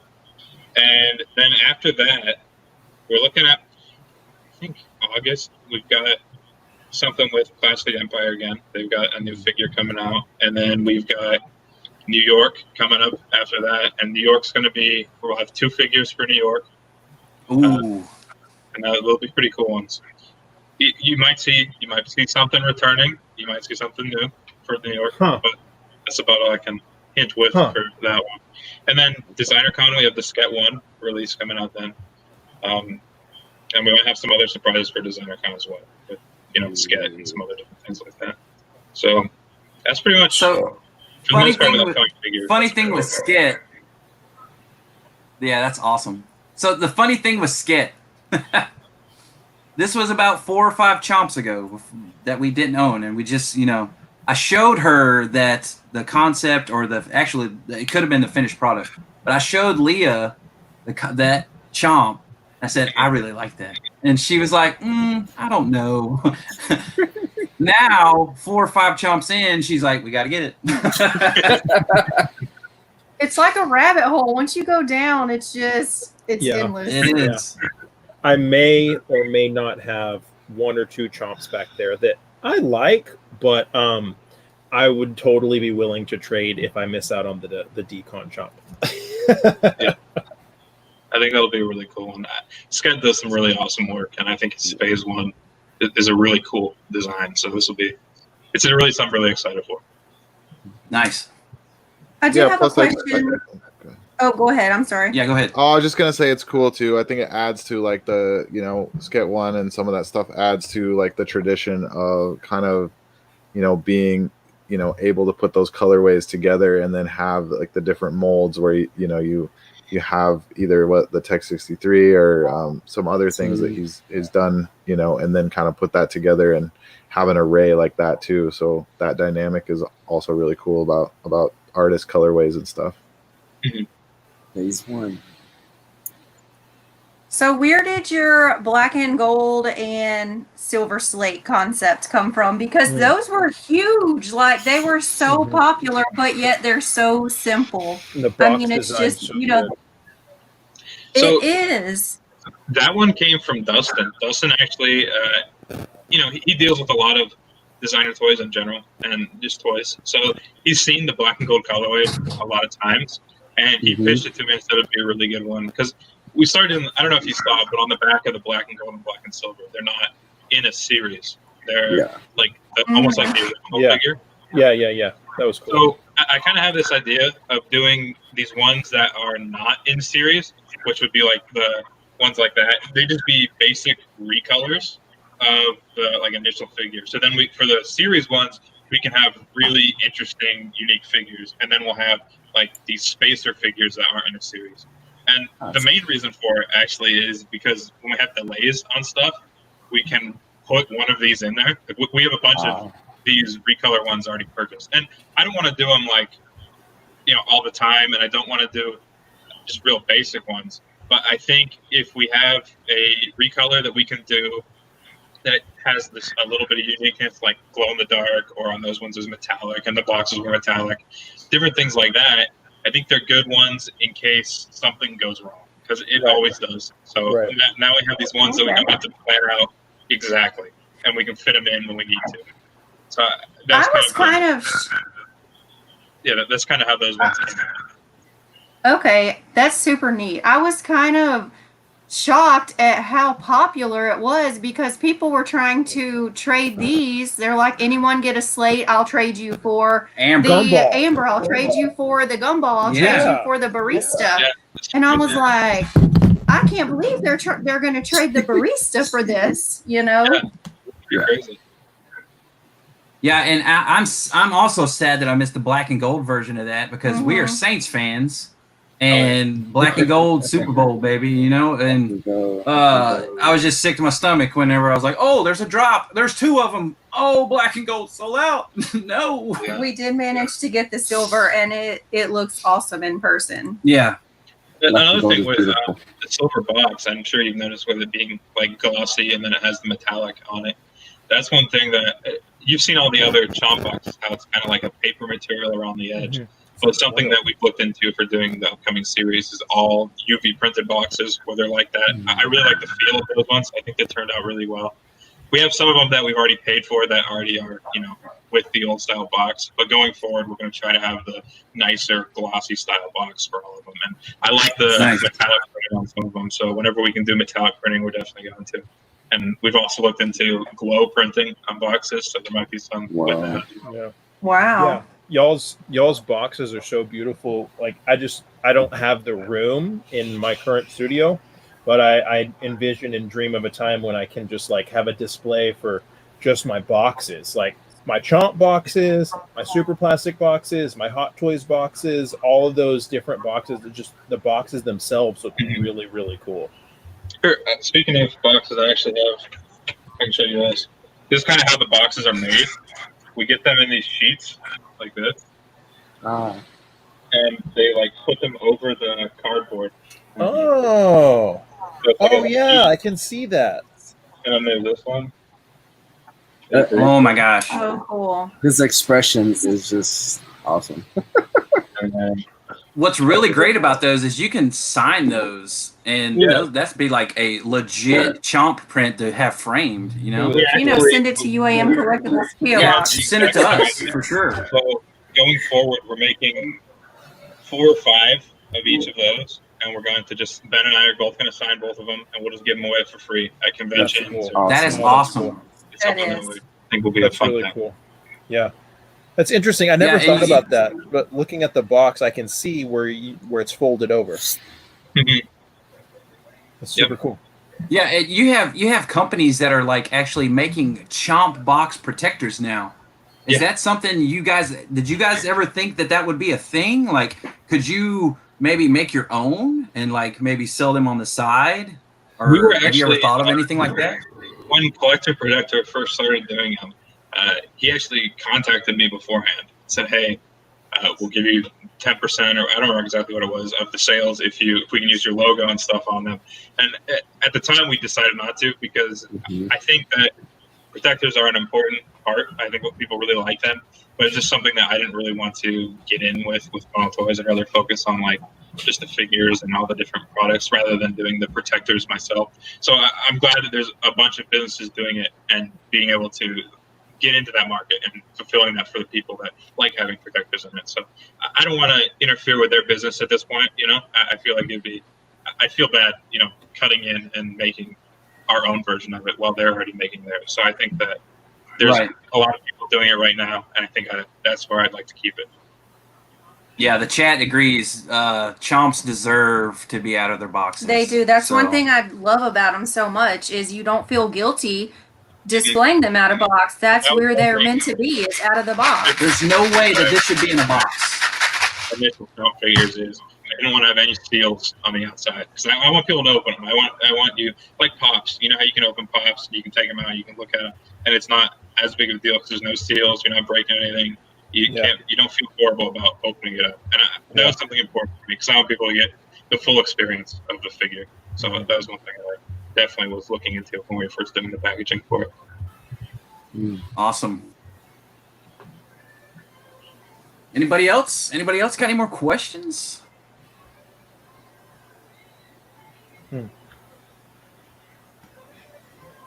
No.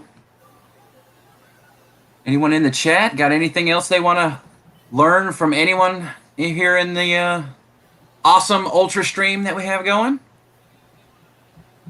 Oh, yes. Okay. Oh, yeah. I saw that. So I want two people to flex right now. I want to have Pop Couple. I would like James to show off that awesome pin board that he has. And I would also like Dr. Applesauce, if he can, to show the Fat Gum RJ custom. Oh, if that's all possible. That's why I like displaying them like that, because you can just pop them right out. That's what she said.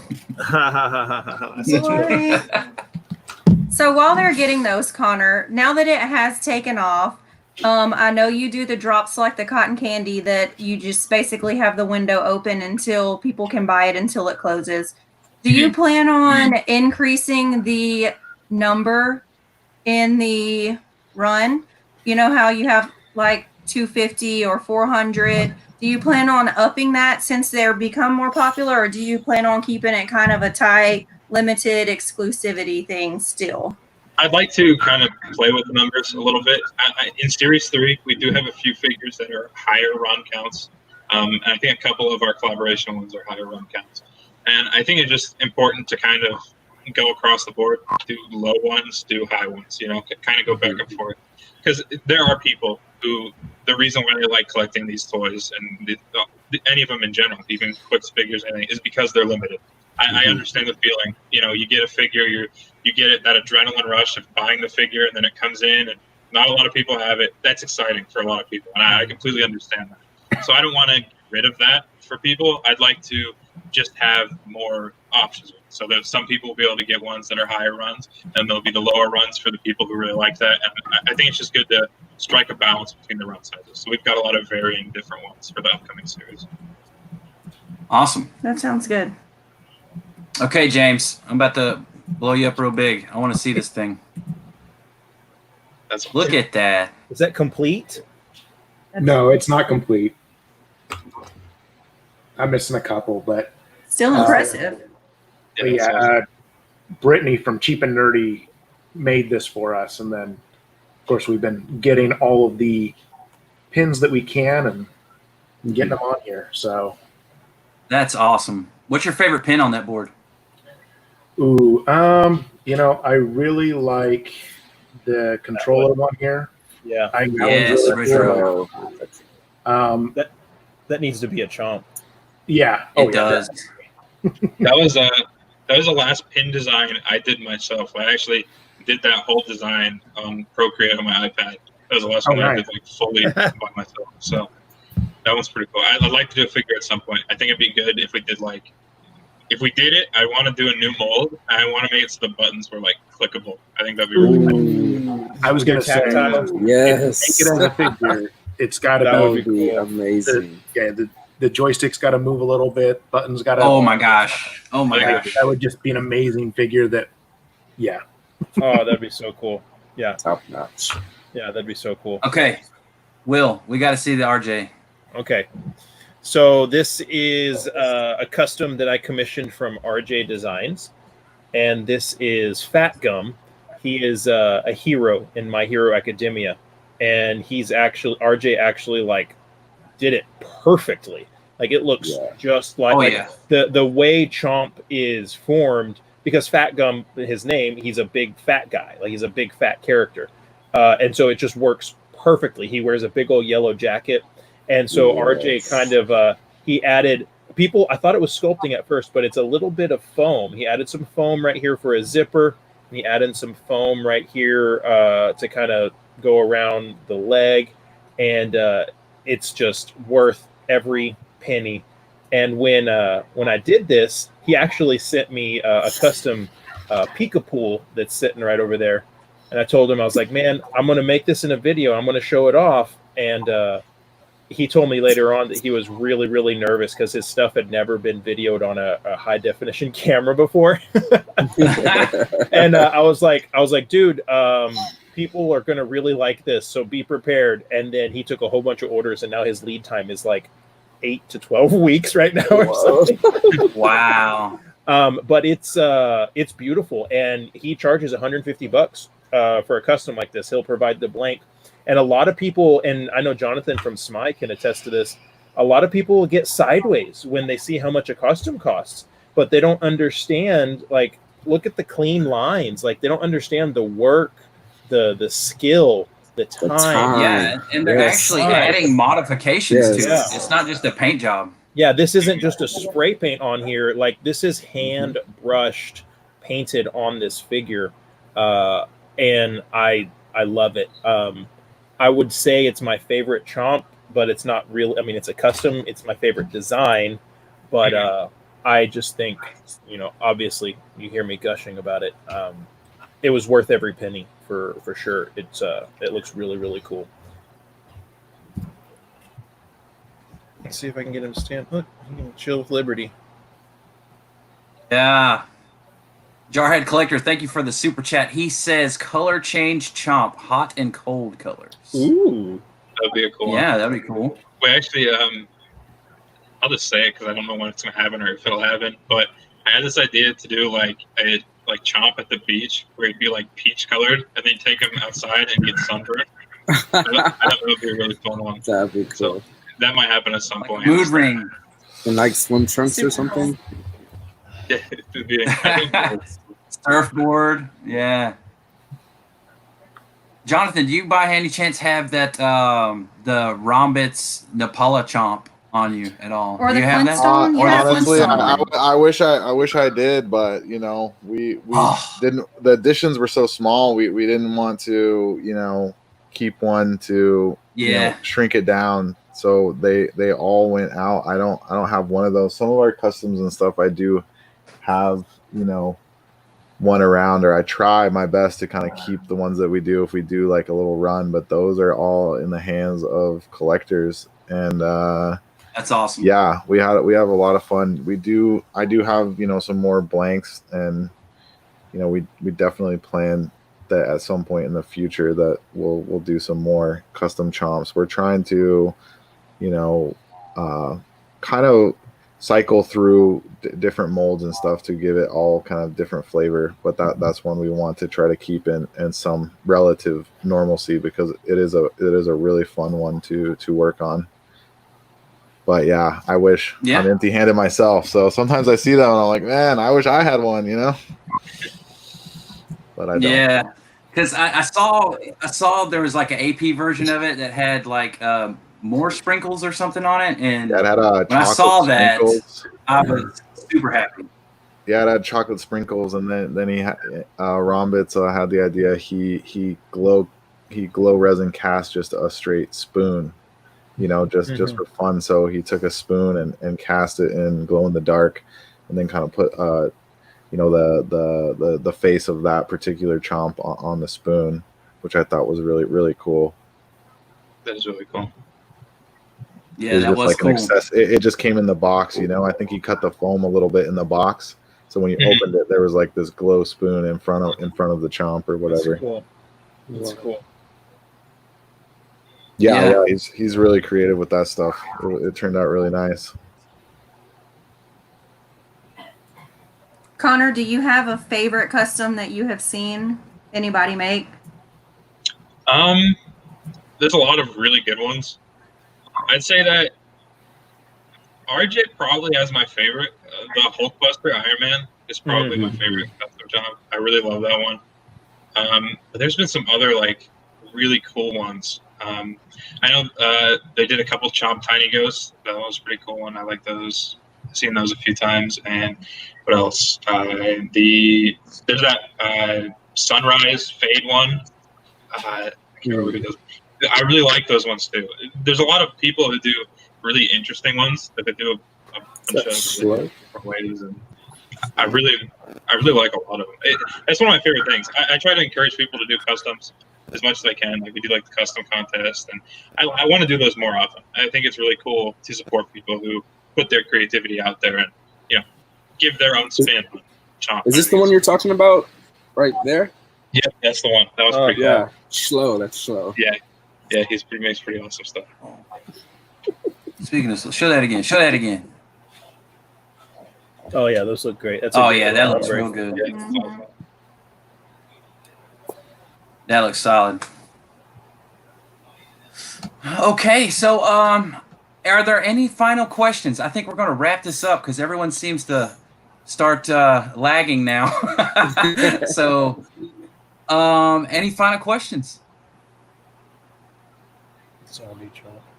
Final question for me. Where do you see Abominable Toys in 5 years?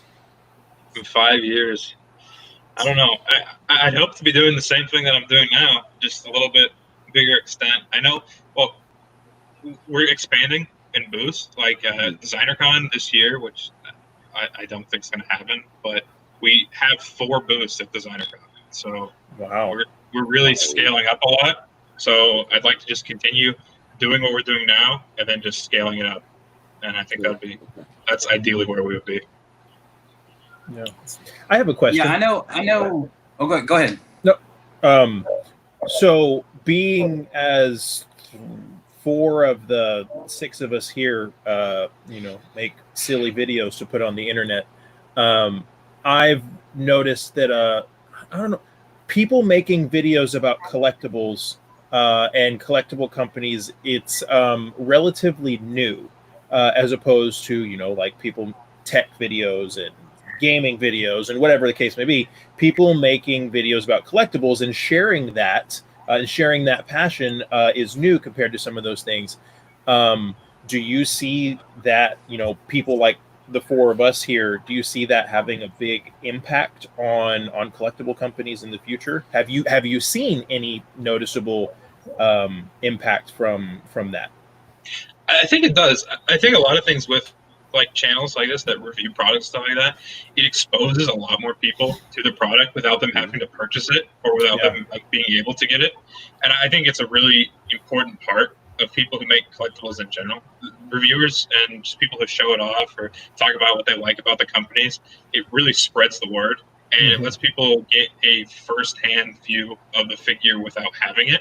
I feel like it's a very important part, and it has actually had a little bit of an effect on us. We get, I can check on Shopify and I see the referrals from like different things, and YouTube is one of the ones that pops up now. So we do have people that click directly from YouTube videos and go on the website. Really cool. I also think what the channels do too, because some of this collectible stuff, it is more community focused than other channels, because people don't quite understand. It's not like you're just speaking to everyone. I mean, there's still an element of, hey everyone, we're all included, but I think it's also the social aspect, and that it weaves like these communities together, and you have these kind of Venn diagrams of maybe like, oh, this guy is a little bit more into that or specializes in this and that, but there's definitely an underlying community, just like the communities that revolve around Abominable Toys or a retailer or a producer of toys. And I think that some of that is like,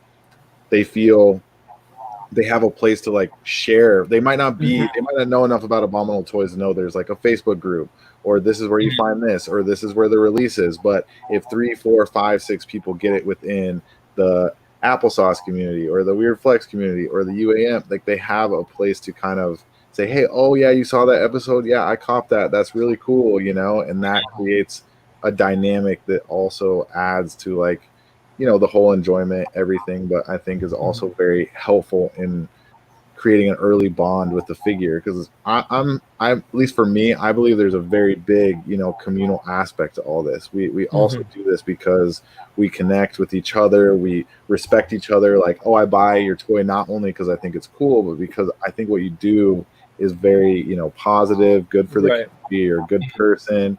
You know, there's sometimes you might say, man, I like that toy, but those guys, they're always not providing the customer service, or they're sending out damaged stuff. I think I'm just gonna have to pass on this as much as I like this or something. So I definitely think that's an important aspect of all that as well. Yeah, I definitely agree. Yeah, that's a great point. Yeah. Yeah, I mean, because like just in our community, we all like to shop from the same people. And then now these shops are starting to sell chomps. So you got like $7 a pop.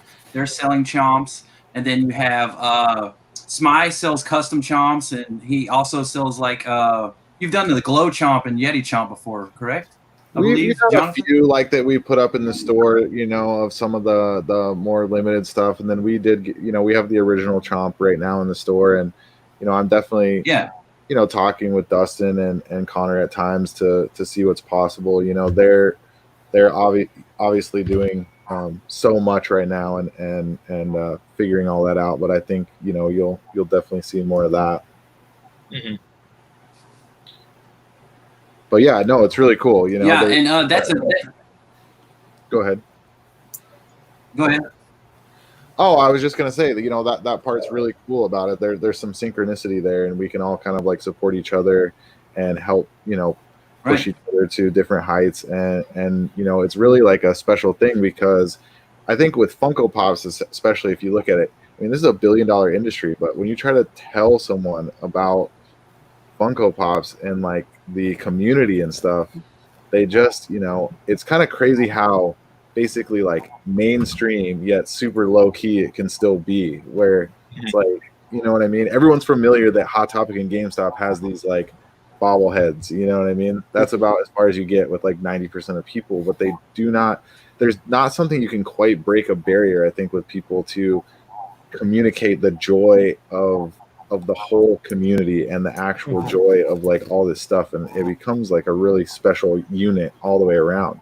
I mean, it's like to be able to, you know, Connor having a company where his vision and his toys and stuff can come out, and, you know, all of us, you know, help make those realities for everyone else as well. You know, we all subscribe, or we all participate, and we all cop stuff, and we all collect, and it's like really cool how it all works out, you know? Yeah, and I think you're straying on that.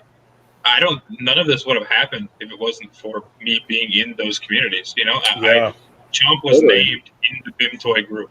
Like, Chomp didn't have a name until then. I didn't know about designer toys until Tiny Ghost. You know, all that stuff kind of builds on itself, and without that, none of this would have happened. I don't think any of the figures would have sold out in the beginning, and I probably wouldn't have been nearly as encouraged to push forward with the next stuff if it wasn't for people who just supported me because they were in the same communities as me. And I think it's a really important thing. And even for people starting up with toy companies, I think it's really encouraging to be in those communities and have your friends and the people that you like talk to support you and spread your and genuinely support you. I was trying to tell like somebody, I can't remember who it was, but like, you know, it's one thing when you like, okay, let's just say you have a popsicle stand, right? Or something like that. That's like not outside toys. But when you tell like your friends and family, like, hey, come support me. I'm starting this website. I'm selling these toys, or I'm selling these popsicles, or whatever it is. You know, oftentimes, yeah, you might get like a purchase, or they'll, you know, something to do something. But in this community, it's like, they don't just say, hey, cool toy, man. They're going to be there for that release because they know that, you know, that you're their friend, and they're like, yo, you're my homie. This thing's cool. Let's get this done. Let's actually show up. It's not just like, you know how sometimes there's just like that thing where it's like, yeah, that's really cool. I'm so glad you did that. Nice job. And you get like a gold star. But really here, people, they do things like it makes it happen. You know what I mean? Yeah. It's like, it's not just a compliment. It's really like getting involved. It's commenting, it's buying, it's repping, it's all that stuff, you know? Mm-hmm. Yeah, I definitely agree. And you guys put out videos and stuff. That's another extent of it. I mean, you guys don't have any, like, you're not, there's nothing that's making you do that. You know, there's no like huge monetary gain of you putting out videos talking about stuff. You're putting yourselves out there. You're saying what you like, and you're supporting the things that you like. And I think that's a really awesome thing. Mm-hmm. Thank you. Yeah. Yeah, and a lot of people don't, you know, especially when it's done well, people just don't even realize how much work it is, you know? Mm-hmm. I mean, it's just like whether it's a retailer or a YouTuber or a manufacturer or whatever. I mean, it's regardless of whatever monetary stuff is involved, like that stuff is a ton of time and effort and work to be. It's not just something just turn on a camera and make happen, you know? Yeah. Something I really enjoy. Yeah, but I can guarantee you that the Funko community that we're all a part of, they're branching into designer toys. Like I said, $7 a pop. Open. Like all these Funko places, Spastic, everybody, they have designer toys in their inventory. So it's definitely a thing. I think for me, at least, as like a collector, you know, part of the reason we have them in our inventory or that I just I want to carry stuff that I'm passionate about. You know, there's certain things where I could get and I could bring into the store, but I'm like, I don't really vibe on that. You know, they could get it somewhere else. Maybe that's just like not something that's for me.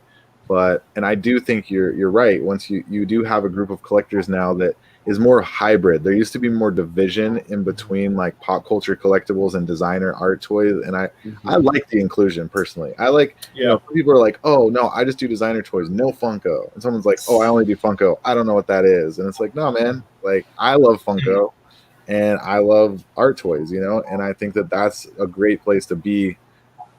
Generally too, because those people are generally very open-minded. You know, they're not like, oh, that's too mainstream, or no, that's too that. It's kind of like, oh, I like toys. You know what I mean? Yeah. But yeah, I think you're right. It's I kind of along the line with what Jonathan's saying. Like, I've seen a lot of Funko collectors be a lot more open about willing to look at other stuff. Probably within the past 6 months or so. And it could be, it could be caused by a whole bunch of different things. But the reality is there's, you have a huge company like Funko that so many people collect.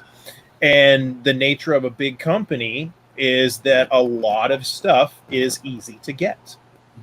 Now, it makes a lot of sense for people to collect Funko because they have a bajillion licenses and whatever you're into, you can get figures from. But also find a couple of small designer toy companies that they enjoy because you can still get that thrill of the chase and that thrill of the hunt on a semi-regular basis, once or twice a month. And then if you're a big fan of 2 or 3 different companies, then you got a weekly drop that is giving you that fun chase. And then you can still happily collect, the pops that you want to collect. And then every once in a while, when something super limited comes out, you can still go after that, but probably not get it anyways. But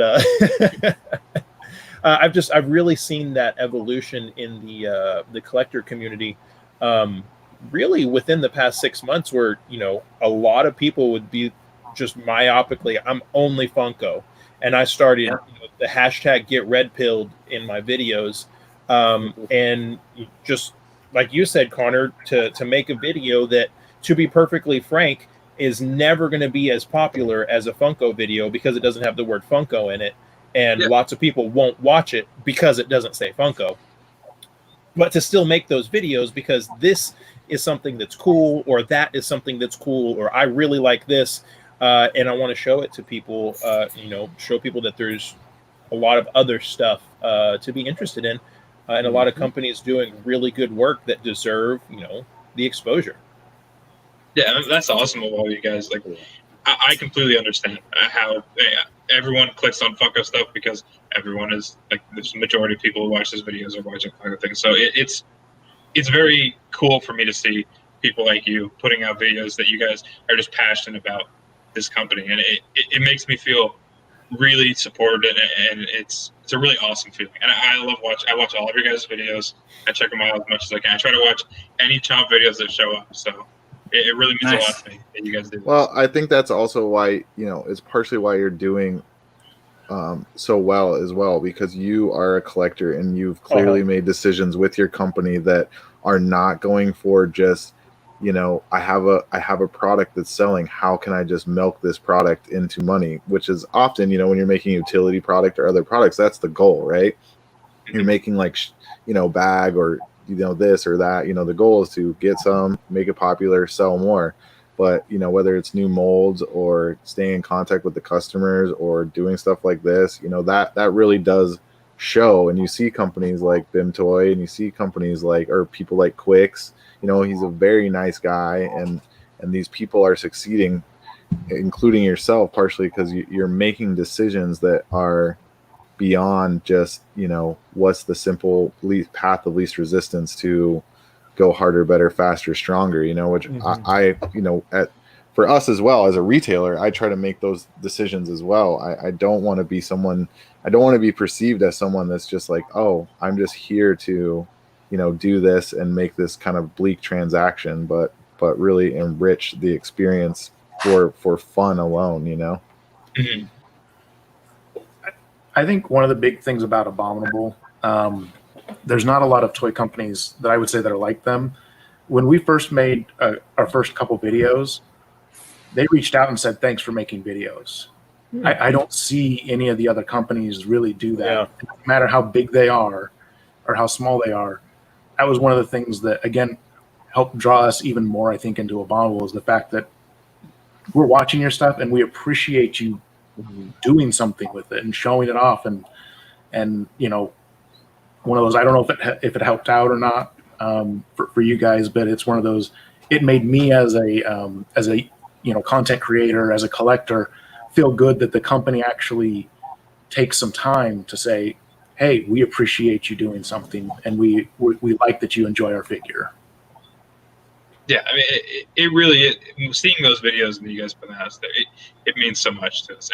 I can't comment on all of them, and I can't, share as many as all of them, but I will always try as much as I can to watch all the videos that come out with Chomp, and I want you guys to know that I support you guys. I really appreciate what you're doing, and it really does mean a lot that you're putting yourself out there and doing this. So, it's awesome. So thank you so much.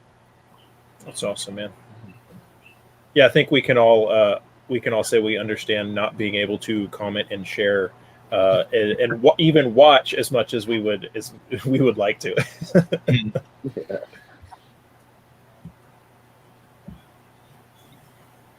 Yeah, I mean, I know for a fact that just from my perspective as a collector, I never would have came across Chomp if it wasn't for content creators putting out the product. Yeah, so I can only imagine that there is a lot of other collectors in the same situation as me. So yeah, we should, do more stuff like this. I really do think that it's best for business for toy creators. Mm-hmm. Yeah, I definitely think it helps for sure.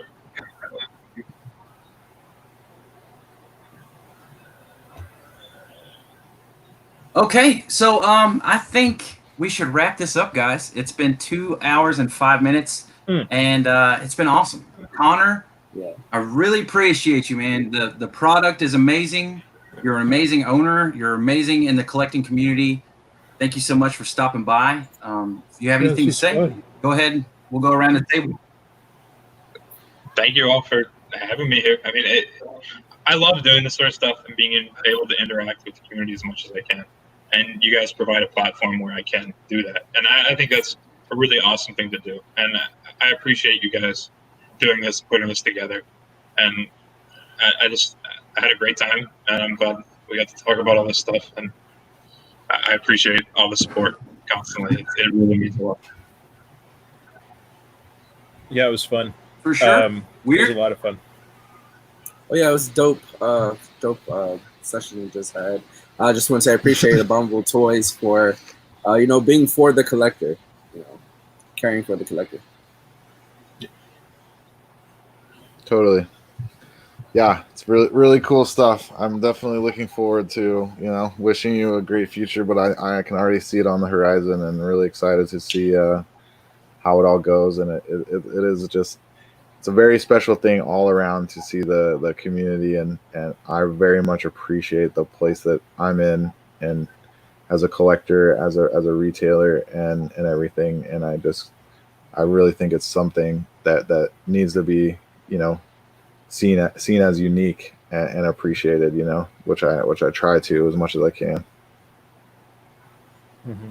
I know I've said this. I know I've worked with Jonathan and Smeye on a couple different things, and so I've told this to him before. But I think, and you mentioned this a moment ago, Connor. But I think retailers and companies that are making a specific collectible, and folks like us that have channels to show stuff. It's really important to work hand in hand, and because it's not a either you can succeed or I can succeed. We have a symbiotic relationship that we can all I have the ear of people that you don't have the ear of, and James and Lisa have the ear of people that I don't have the ear of, and so on and so forth. And it's really cool to see everybody work together and be willing to be on the same team, so to speak. And it helps when the company is pretty awesome. For sure. It's been great trying to hear Josh say abominable every time he attempts it too. Abdominable. It's abdominable toys. Abdominable toys. Yeah, I just want to say, Connor, thanks. All right, guys. Yeah. I disconnected. Sorry, I didn't know who was left out. Go ahead, James. Sorry. You don't get a turn. Okay. No, I just want to say sorry. Thanks for coming on. Your company is one of the companies that I know for us and a lot of the community, we really look forward to you guys' figures coming out. So it's nice to have you here to be able to talk about them and again, share some of your passion. And Josh, just want to say thank you for getting us all together to do this. Totally. Thanks for including us. We appreciate it. Yeah, thank you. Yeah, the community needed it, man. Community needed this. Oh, yeah. Yeah, Connor, thank you for your honesty and just being raw tonight with us and not holding back or anything. Yeah. We appreciate it. All right, guys. Well, I appreciate everyone watching. Thank you so much for the super chats, for the views. If it wasn't for you guys, none of this would have happened tonight. So thank you guys for sticking around so long with us. I know there was a long one, but it was worth it. This was an awesome time. I thank you guys again. I thank everyone that Weird Flex, Pop Couple, Smeye World, Dr. Applesauce. Thank you guys for stopping by and hanging out with us as well. There was a lot of information passed around about Chomp, so I was happy. This was a very well live stream. Thank you guys so much. And Mr. Connor, thank you for stopping by. Thank you for hanging out. Keep doing what you're doing because you are going to be a superstar in this community before you know it, man. I'm serious. You're already there, but it's going to be next level in the next few years. I can already tell. Thank you so much. That's awesome having you guys here. I really appreciate it. Yeah, man. It was a blast having you. Thanks for doing this, Josh. All right. Thank you. See you guys. Thank you. Peace out. Later. Stay flexing.